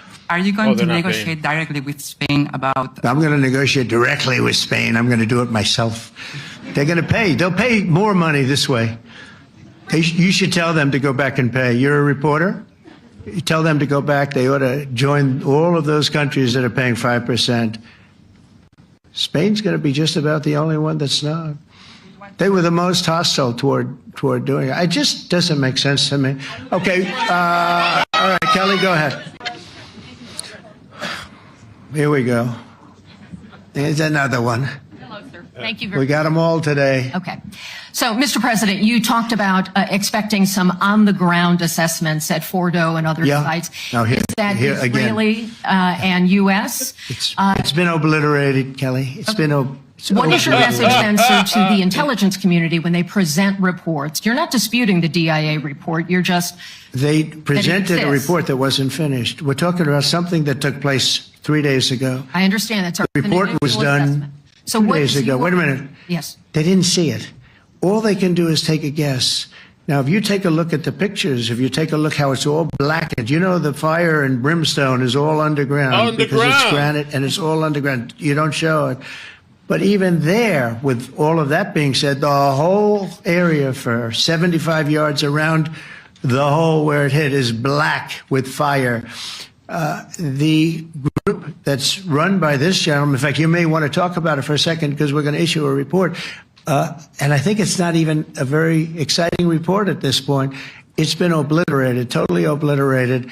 And they did a report, but it was like, if you look at the dates, it's just a few days after it Understood, happened. sir. So they didn't see it. They said it may be very severe. Go Understood. ahead. Do you have a message for the intelligence community, though, in terms of unvarnished information getting to you, that it's not... I don't really have a message. I would say issue the report when you know what happened.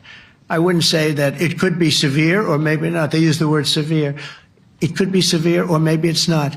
So people like you picked up and said, oh, it's not severe. We're just No, looking for the report was not a complete report. Yeah, the message was very probably wait till disingenuous. you know the answer before you do And it. sir, did you not have a public component to your Zelensky meeting for a tactical reason with President Putin? Let him answer this. Hello, Mr. Secretary. Yeah. There's a reason the president calls out fake news for what it is. These pilots, these refuelers, these fighters, these air defenders, the skill and the courage it took to go into enemy territory flying 36 hours on behalf of the American people and the world to take out a nuclear program. is beyond what anyone in this audience can fathom. And then the instinct of CNN, the instinct of the New York Times, is to try to find a way to spin it for their own political reasons, to try to hurt President Trump or our country. They don't care what the troops think. They don't care what the world thinks. They want to spin it to try to make him look bad based on a leak. Of course, we've all seen plenty of leakers. And what do leakers do? They have agendas.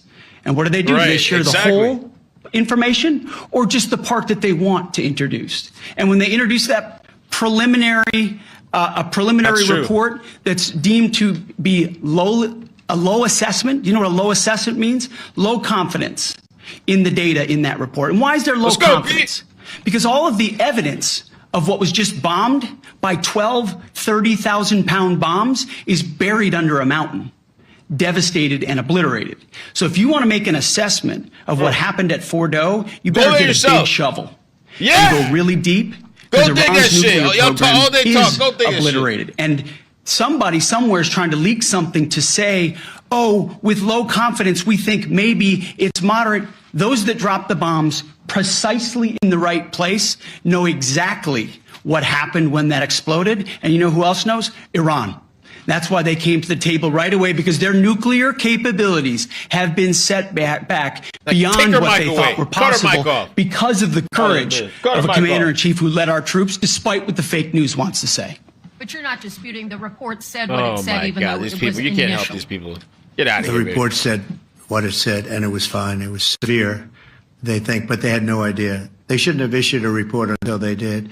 But we've gotten the information. I think Pete said it better than you can say it. And, you know, you should be proud, especially you, should be proud of those pilots, and you shouldn't be trying to demean them. No, those pilots flew at great risk. So much. Big chance that they'd never come back home and see their husbands or their wives. Let me just tell you, you and NBC, fake news, which is one of the worst, and CNN, New York Times, are all bad. They're sick. There's something wrong with them. But you know what? You should be praising those people instead of trying to find some. By trying to go and get me, you're hurting those people. They were devastated. You know, I got a call from Missouri, great state. You take her mic away, too, please. By a lot. And I got a call that the pilots and the people on the plane were devastated because they were trying to minimize the attack. And they all said it was hit. But we don't think it was really maybe hit that badly. And they were devastated. They put their lives on the line, and then they have, and I'm not referring to you, but real scum come out and write reports that are as negative as they could possibly be. It should be the opposite.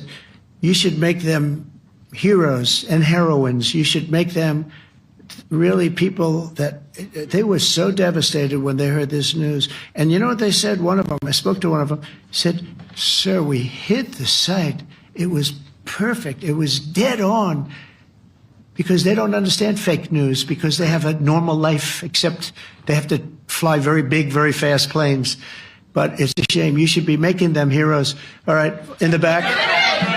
Go ahead, back, white. Yeah. Okay. White jacket? Yeah. Pull up the microphone off.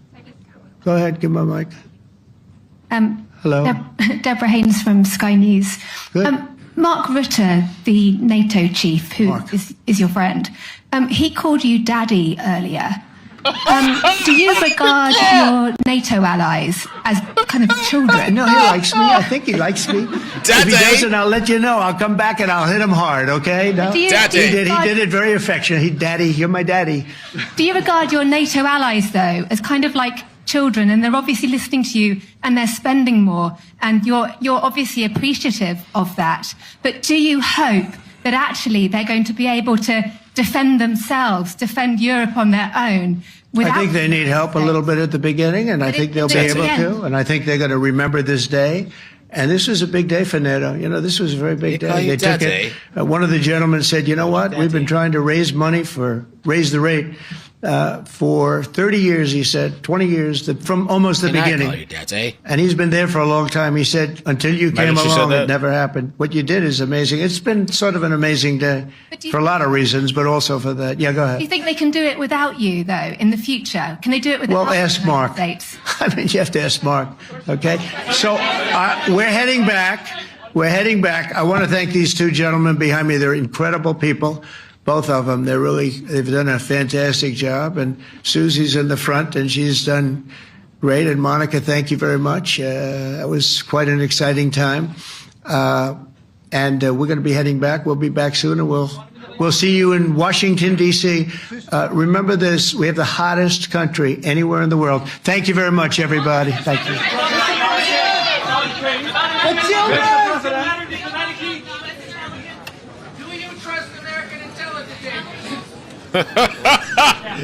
Do you trust American intelligence?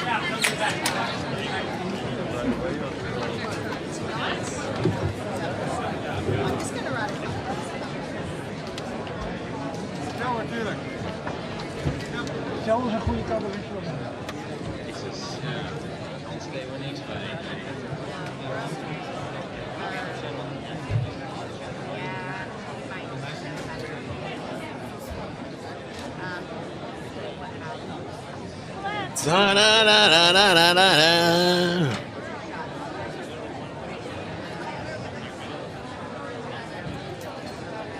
Krijgen we er nog een?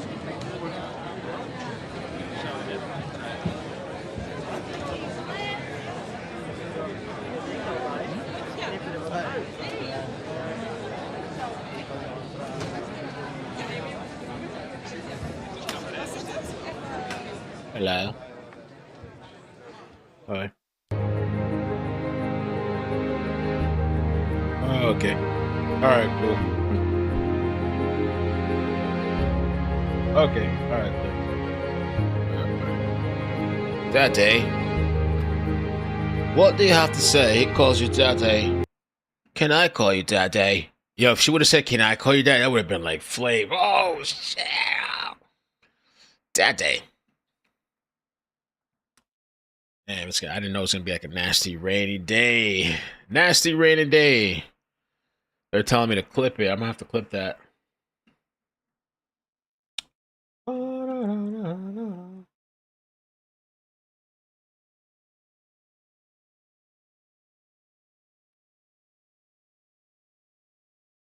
Oh, it's thundering and it's nasty outside.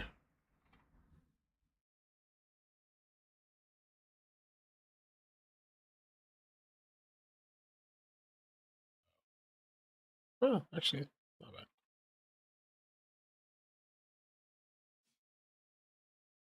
Daddy. Daddy!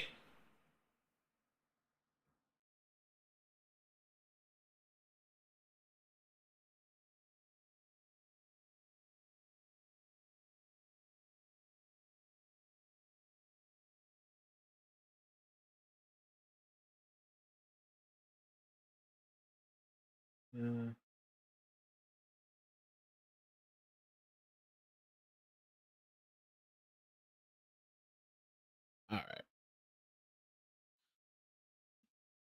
Don't tell me that you love me. All right, guys. Well, I guess. Well, let me take a look. See what anything else going on. That was interesting. Daddy. They're the whole thing. I'm telling you, there's people that really don't want the nuclear site obliterated. Like, there's people that just don't want Trump to be successful. That it actually worked out. There's people that are upset that we didn't go to World War III. That this didn't escalate, so they can say, "I told you so." You know. And you can see, but when these people talk, that lady was talking. You can see she was pissed. That lady, she was like a little chihuahua.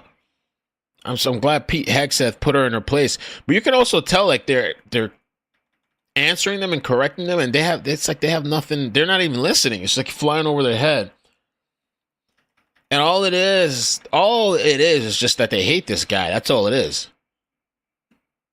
That Israeli and U.S. It's been obliterated, Kelly. It's been What is your message then, sir, to the intelligence community when they present reports? You're not disputing the DIA report. You're just... They presented a report that wasn't finished. We're talking about something that took place 3 days ago. I understand that. The report was done 2 days ago. Wait a minute. Yes. They didn't see it. All they can do is take a guess. Now, if you take a look at the pictures, if you take a look how it's all blackened, you know the fire in Send the media this. Send this lady over there. Have her put on a suit, a hazmat. I mean, I don't even know you can access it. It's all, bombed. And there's people that kept obsessing over how it looked on top, knowing that those bombs are doing underground damage. Damage underground. They're just so, you could just tell they're so, like, agitated. I could tell, like, some people you talk to about this stuff, you could just tell they're agitated. I don't care if you think it's a joke. Get out of here, then. Why are you here? You could tell they're just so agitated. TDS, derangement system, Trump derangement system. Their whole life, this is their whole life, obsessed with this guy, being upset, angry. I don't know. And so, and just even the ceasefire, it's like they're upset about the ceasefire. They're not even happy that there's a ceasefire. They can't wait for the ceasefire they're hoping that it falls through and that there's no ceasefire, that they start going to war again. Or they're hoping that the nuclear stuff wasn't destroyed. It's crazy. Brimstone is all underground because it's granite and it's all underground. You don't show it. But even there, with all of that being said, the whole area for 75 yards around the hole where it hit is black with fire. The group that's run by this gentleman, in fact, you may want to talk about it for a second because we're going to issue a report. And I think it's not even a very exciting report at this point. It's been obliterated, totally obliterated. And they did a report, but it was like, if you look at the dates, it's just a few days after it happened. Sir. So they didn't see it. They said it may be very severe. Understood. Do you have a message for the intelligence community, though, in terms of unvarnished information getting to you, that it's not... I don't really have a message. I would say issue the report when you know what happened. Let's see, P. Hegseth. You got into this lady, too. There's a reason the president calls out fake news for what it is. These pilots, these refuelers, these fighters, these air defenders, the skill and the courage it took to go into enemy territory flying 36 hours on behalf of the American people and the world to take out a nuclear program is beyond what anyone in this audience can fathom. And then the instinct of CNN, the instinct of the New York Times is to try to find a way to spin it for their own political reasons, to try to hurt President Trump or our country. They don't care what the troops think. They don't care what the world thinks. They want to spin it to try to make him look bad based on a leak. Of course, we've all seen plenty of leakers. And what do leakers do? They have agendas. And what do? Do they share the whole information or just the part that they want to introduce? And when they introduce that preliminary report that's deemed to be a low assessment. You know what a low assessment means? Low confidence in the data in that report. And why is there low confidence? Because all of the evidence of what was just bombed by 12, 30,000 pound bombs is buried under a mountain, devastated and obliterated. So if you want to make an assessment of what happened at Fordo, you better get a big shovel and go really deep, because Iran's nuclear program is obliterated. And somebody somewhere is trying to leak something to say, oh, with low confidence, we think maybe it's moderate. Those that dropped the bombs precisely in the right place know exactly what happened when that exploded. And you know who else knows? Iran. That's why they came to the table right away, because their nuclear capabilities have been set back beyond what they thought were possible because of the courage of a commander-in-chief who led our troops, despite what the fake news wants to say. But you're not disputing the report said what it said, even though it was initial. The report said what it said, and it was fine. It was severe, they think, but they had no... All right, hold on. So let's get the daddy part. Daddy. Where's that lady? Here it is. is your friend. He called you daddy earlier. Do you regard your NATO allies as kind of children? No, he likes me. I think he likes me. If he doesn't, I'll let you know. I'll come back and I'll hit him hard, okay? No, I think he likes me. Regard your NATO allies as kind of children? No, he likes who is your friend. Mark Rutte, the NATO chief, who is your friend, he called you daddy earlier. Do you regard your NATO allies as kind of children? No, he likes me. I think he likes me. If he doesn't, I'll let you know. I'll come back and I'll hit him hard, okay? No? He did it very affectionate. Daddy, you're my daddy. Do you regard your NATO allies, though? Jesus. Daddy. Hello, Daddy. Yes. Daddy, is that okay? As kind of like children, and they're obviously listening to you, and they're Pause. spending more. Pause. And you're obviously appreciative of that. But do you hope that actually they're going to be able to defend themselves, defend Europe on their own? I think they need help a little bit at the beginning, and I think they'll be able to. And I think they're going to remember this day. And this was a big day for NATO. You know, this was a very big day. They took it. One of the gentlemen said, you know what? We've been trying to raise the rate for 30 years, he said, 20 years, from almost the beginning. And he's been there for a long time. He said, until you came along, it never happened. What you did is amazing. It's been sort of an amazing day for a lot of reasons, but also for that. Yeah, go ahead. Do you think they can do it without you, though, in the future? Can they do it without Well, ask Mark. That day. Yeah, Emily. We'll have to see. I'm sure they're going to do more assessments and stuff, and we'll find out what really, like, what's going on, I guess, underground. Let's see. Here's another. Oh, yeah, this is the same The thing. NATO chief, who is your friend, he called you daddy earlier. Do you regard your NATO allies as kind of children? No, he likes me. I think he likes me. If he doesn't, I'll let you know. Oh, that's funny. We have Rubio laughing in the background. Daddy. Let me see if there's anything else real quick. Cloudy, rainy day today. Finally flipping my sleeping schedule. I'm really happy about that. Oh my gosh. That damn protest crap. I mean, it was fun. It was crazy. It was fun. I don't know if they're going to do part 2. Supposedly they're going to do part 2 on July 4th. We'll see. July 4th? I don't know. Maybe we'll be here, I guess, streaming it. This was I saw this clip yesterday. So Rosie O'Donnell is now blaming Trump for the fact that she's drunk and overweight. Let me see. During his first go round, it was very difficult, and I got myself into some bad places. You know, I was very, very depressed. I was overeating. I was over drinking.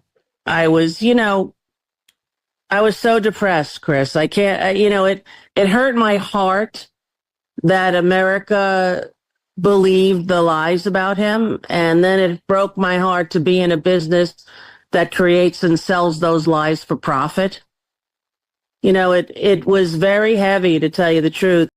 Crazy. So she moved, right? She moved to Ireland, I thought. I don't know if she ever came back. She moved to a whole nother country, to get away. But she still, that's what some of these people, even just outside of politics, some of these deranged people that, like, they say they hate something, but somehow they follow it everywhere. Obsessed. You hate somebody, you're so whatever, you're so this and that about the person, but you won't leave them alone, you won't go away.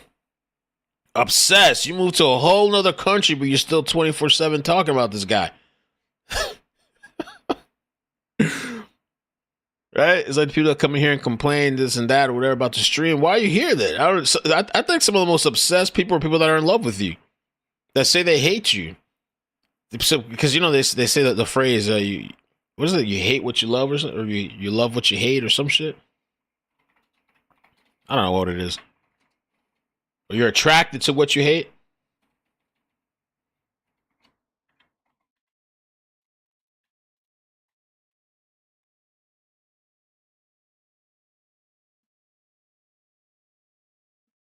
You're attracted to what you hate.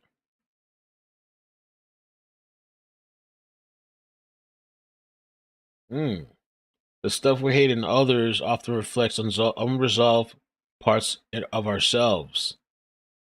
We stare at it because deep down it's familiar.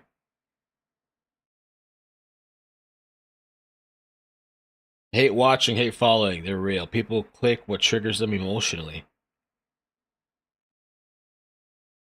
Trauma bonding, I don't know, whatever. But yeah, this lady's still going on. She in a whole nother country, upended her whole life. And she's still bitching and complaining and whining about America. Even though she left the country, she's gone.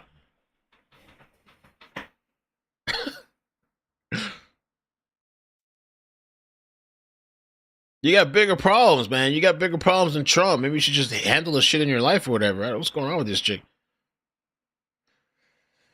Trump bodied the fake news. This was an unbelievable hit by genius pilots and genius people in the military, and they're not being given credit for it because we have scum that's in this group, and not all of you are. You have some great reporters, but you have scum. CNN is scum. MSDNC is scum. The New York Times is scum. They're bad people. They're sick.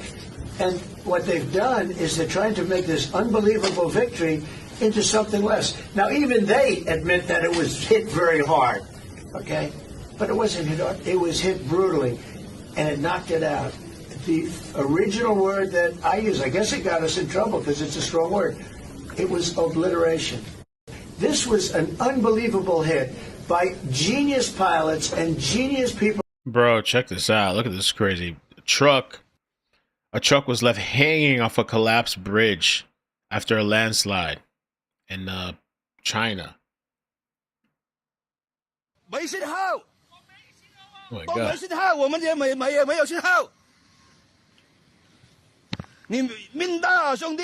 Oh, look at this guy hanging off the bridge. Oh my God.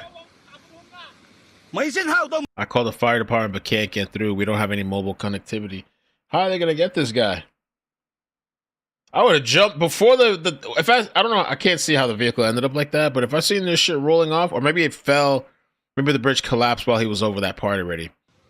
I would have jumped out of the shit if I could have before he got to there.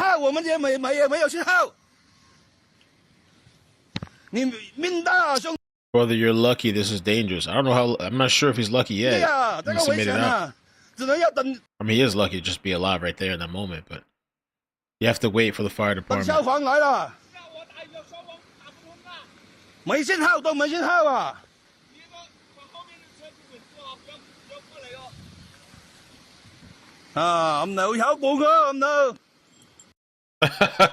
Opposites attract more like attention deficiency.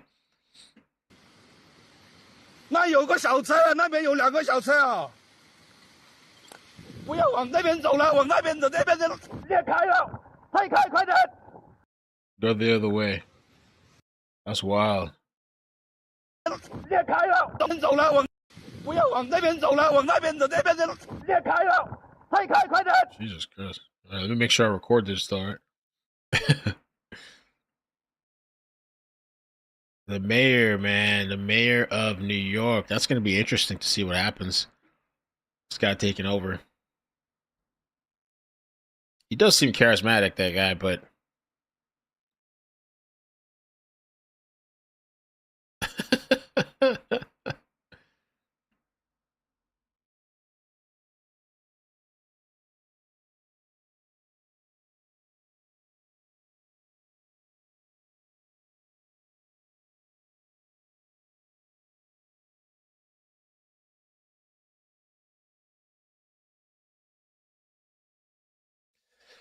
all right.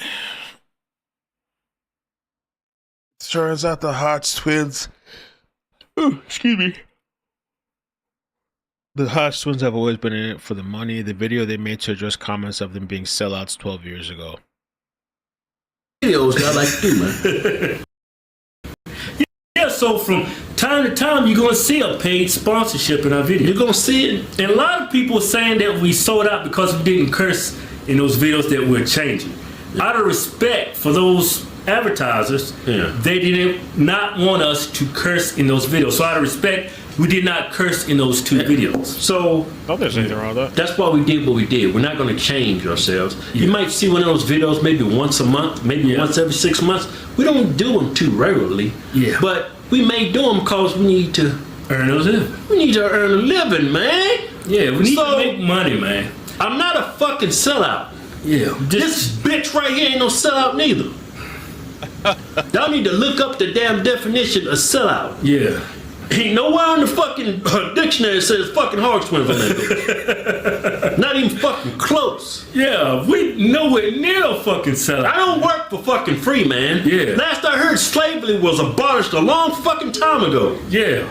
You know what I'm and saying? I know the ones that make those comments, you cannot expect them. You have to earn a living. Keep doing. I don't think there's anything wrong or crazy about that video at all. They didn't curse for a sponsorship video. I mean, what's the big deal? This Teabag just made this hilarious Zoltar, the mayor of New York. He made a Mel version. New York, you better be ready for what's coming, man. Be ready. Zoltar. Maybe I could be wrong. Maybe New York with this guy, maybe it's going to be, maybe he's what they need. Maybe that's going to be, I guess we'll see the experiment. Maybe he's going about it the right way. Maybe defunding the police, having social workers respond to some of these incidents, less people locked up and put on probation and stuff like that. I'm curious to see how the government, the city grocery stores, if he does implement that, how that's going to go. That'd be really interesting. And if that's going to challenge the other corporate stores, is that going to screw them or challenge them to bring the prices down? What's going to happen with that? And then what's going to be the quality like in those government grocery stores, man? What's the meat going to be like? Is the meat going to be good? The cheese? You know, some places I try to avoid getting meat from. I wonder what the government stores will be like.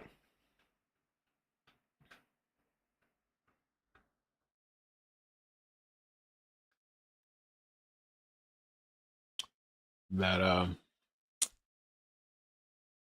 we'll see. I guess we'll see how New York goes. All right, guys, I'm gonna head out for now. Hope you guys have a great day. I'm gonna try to get a couple things done. What's pronounced that? Oh, damn.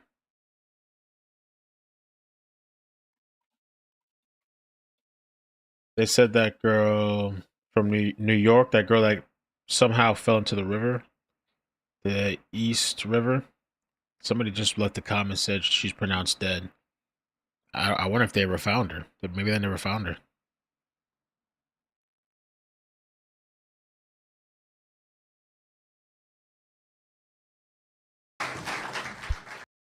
Sadness. We did the stormwater treatment part. All right, guys. Yeah, I'll catch you later. Bye. Bloop, bloop, bloop, bloop, bloop, bloop, bloop, bloop, bloop. Yeah, maybe communism. Maybe New York needs communism. Hey, Elise, how you doing? I hope you're doing well. Thank you for stopping by. Maybe that's what New York needs: communism, and have the social workers responding to domestic violence situations. One of the most dangerous responses that cops get a lot of the times, these domestic violence. Let the social workers handle it. Don't even send the cops anymore. Let the social workers respond. I guess they're not going to be able to carry a weapon. Let the social workers, you know, deal with those dangerous, violent, sometimes, many times, situations. All right. Bye. Bloop, bloop, bloop, bloop, bloop, bloop, bloop. Bloop, bloop. I know. I enjoyed it this morning. Thanks for the morning entertainment. The Trump stuff, all this stuff that happened. Crazy. Bye. Bloop, bloop, bloop, bloop.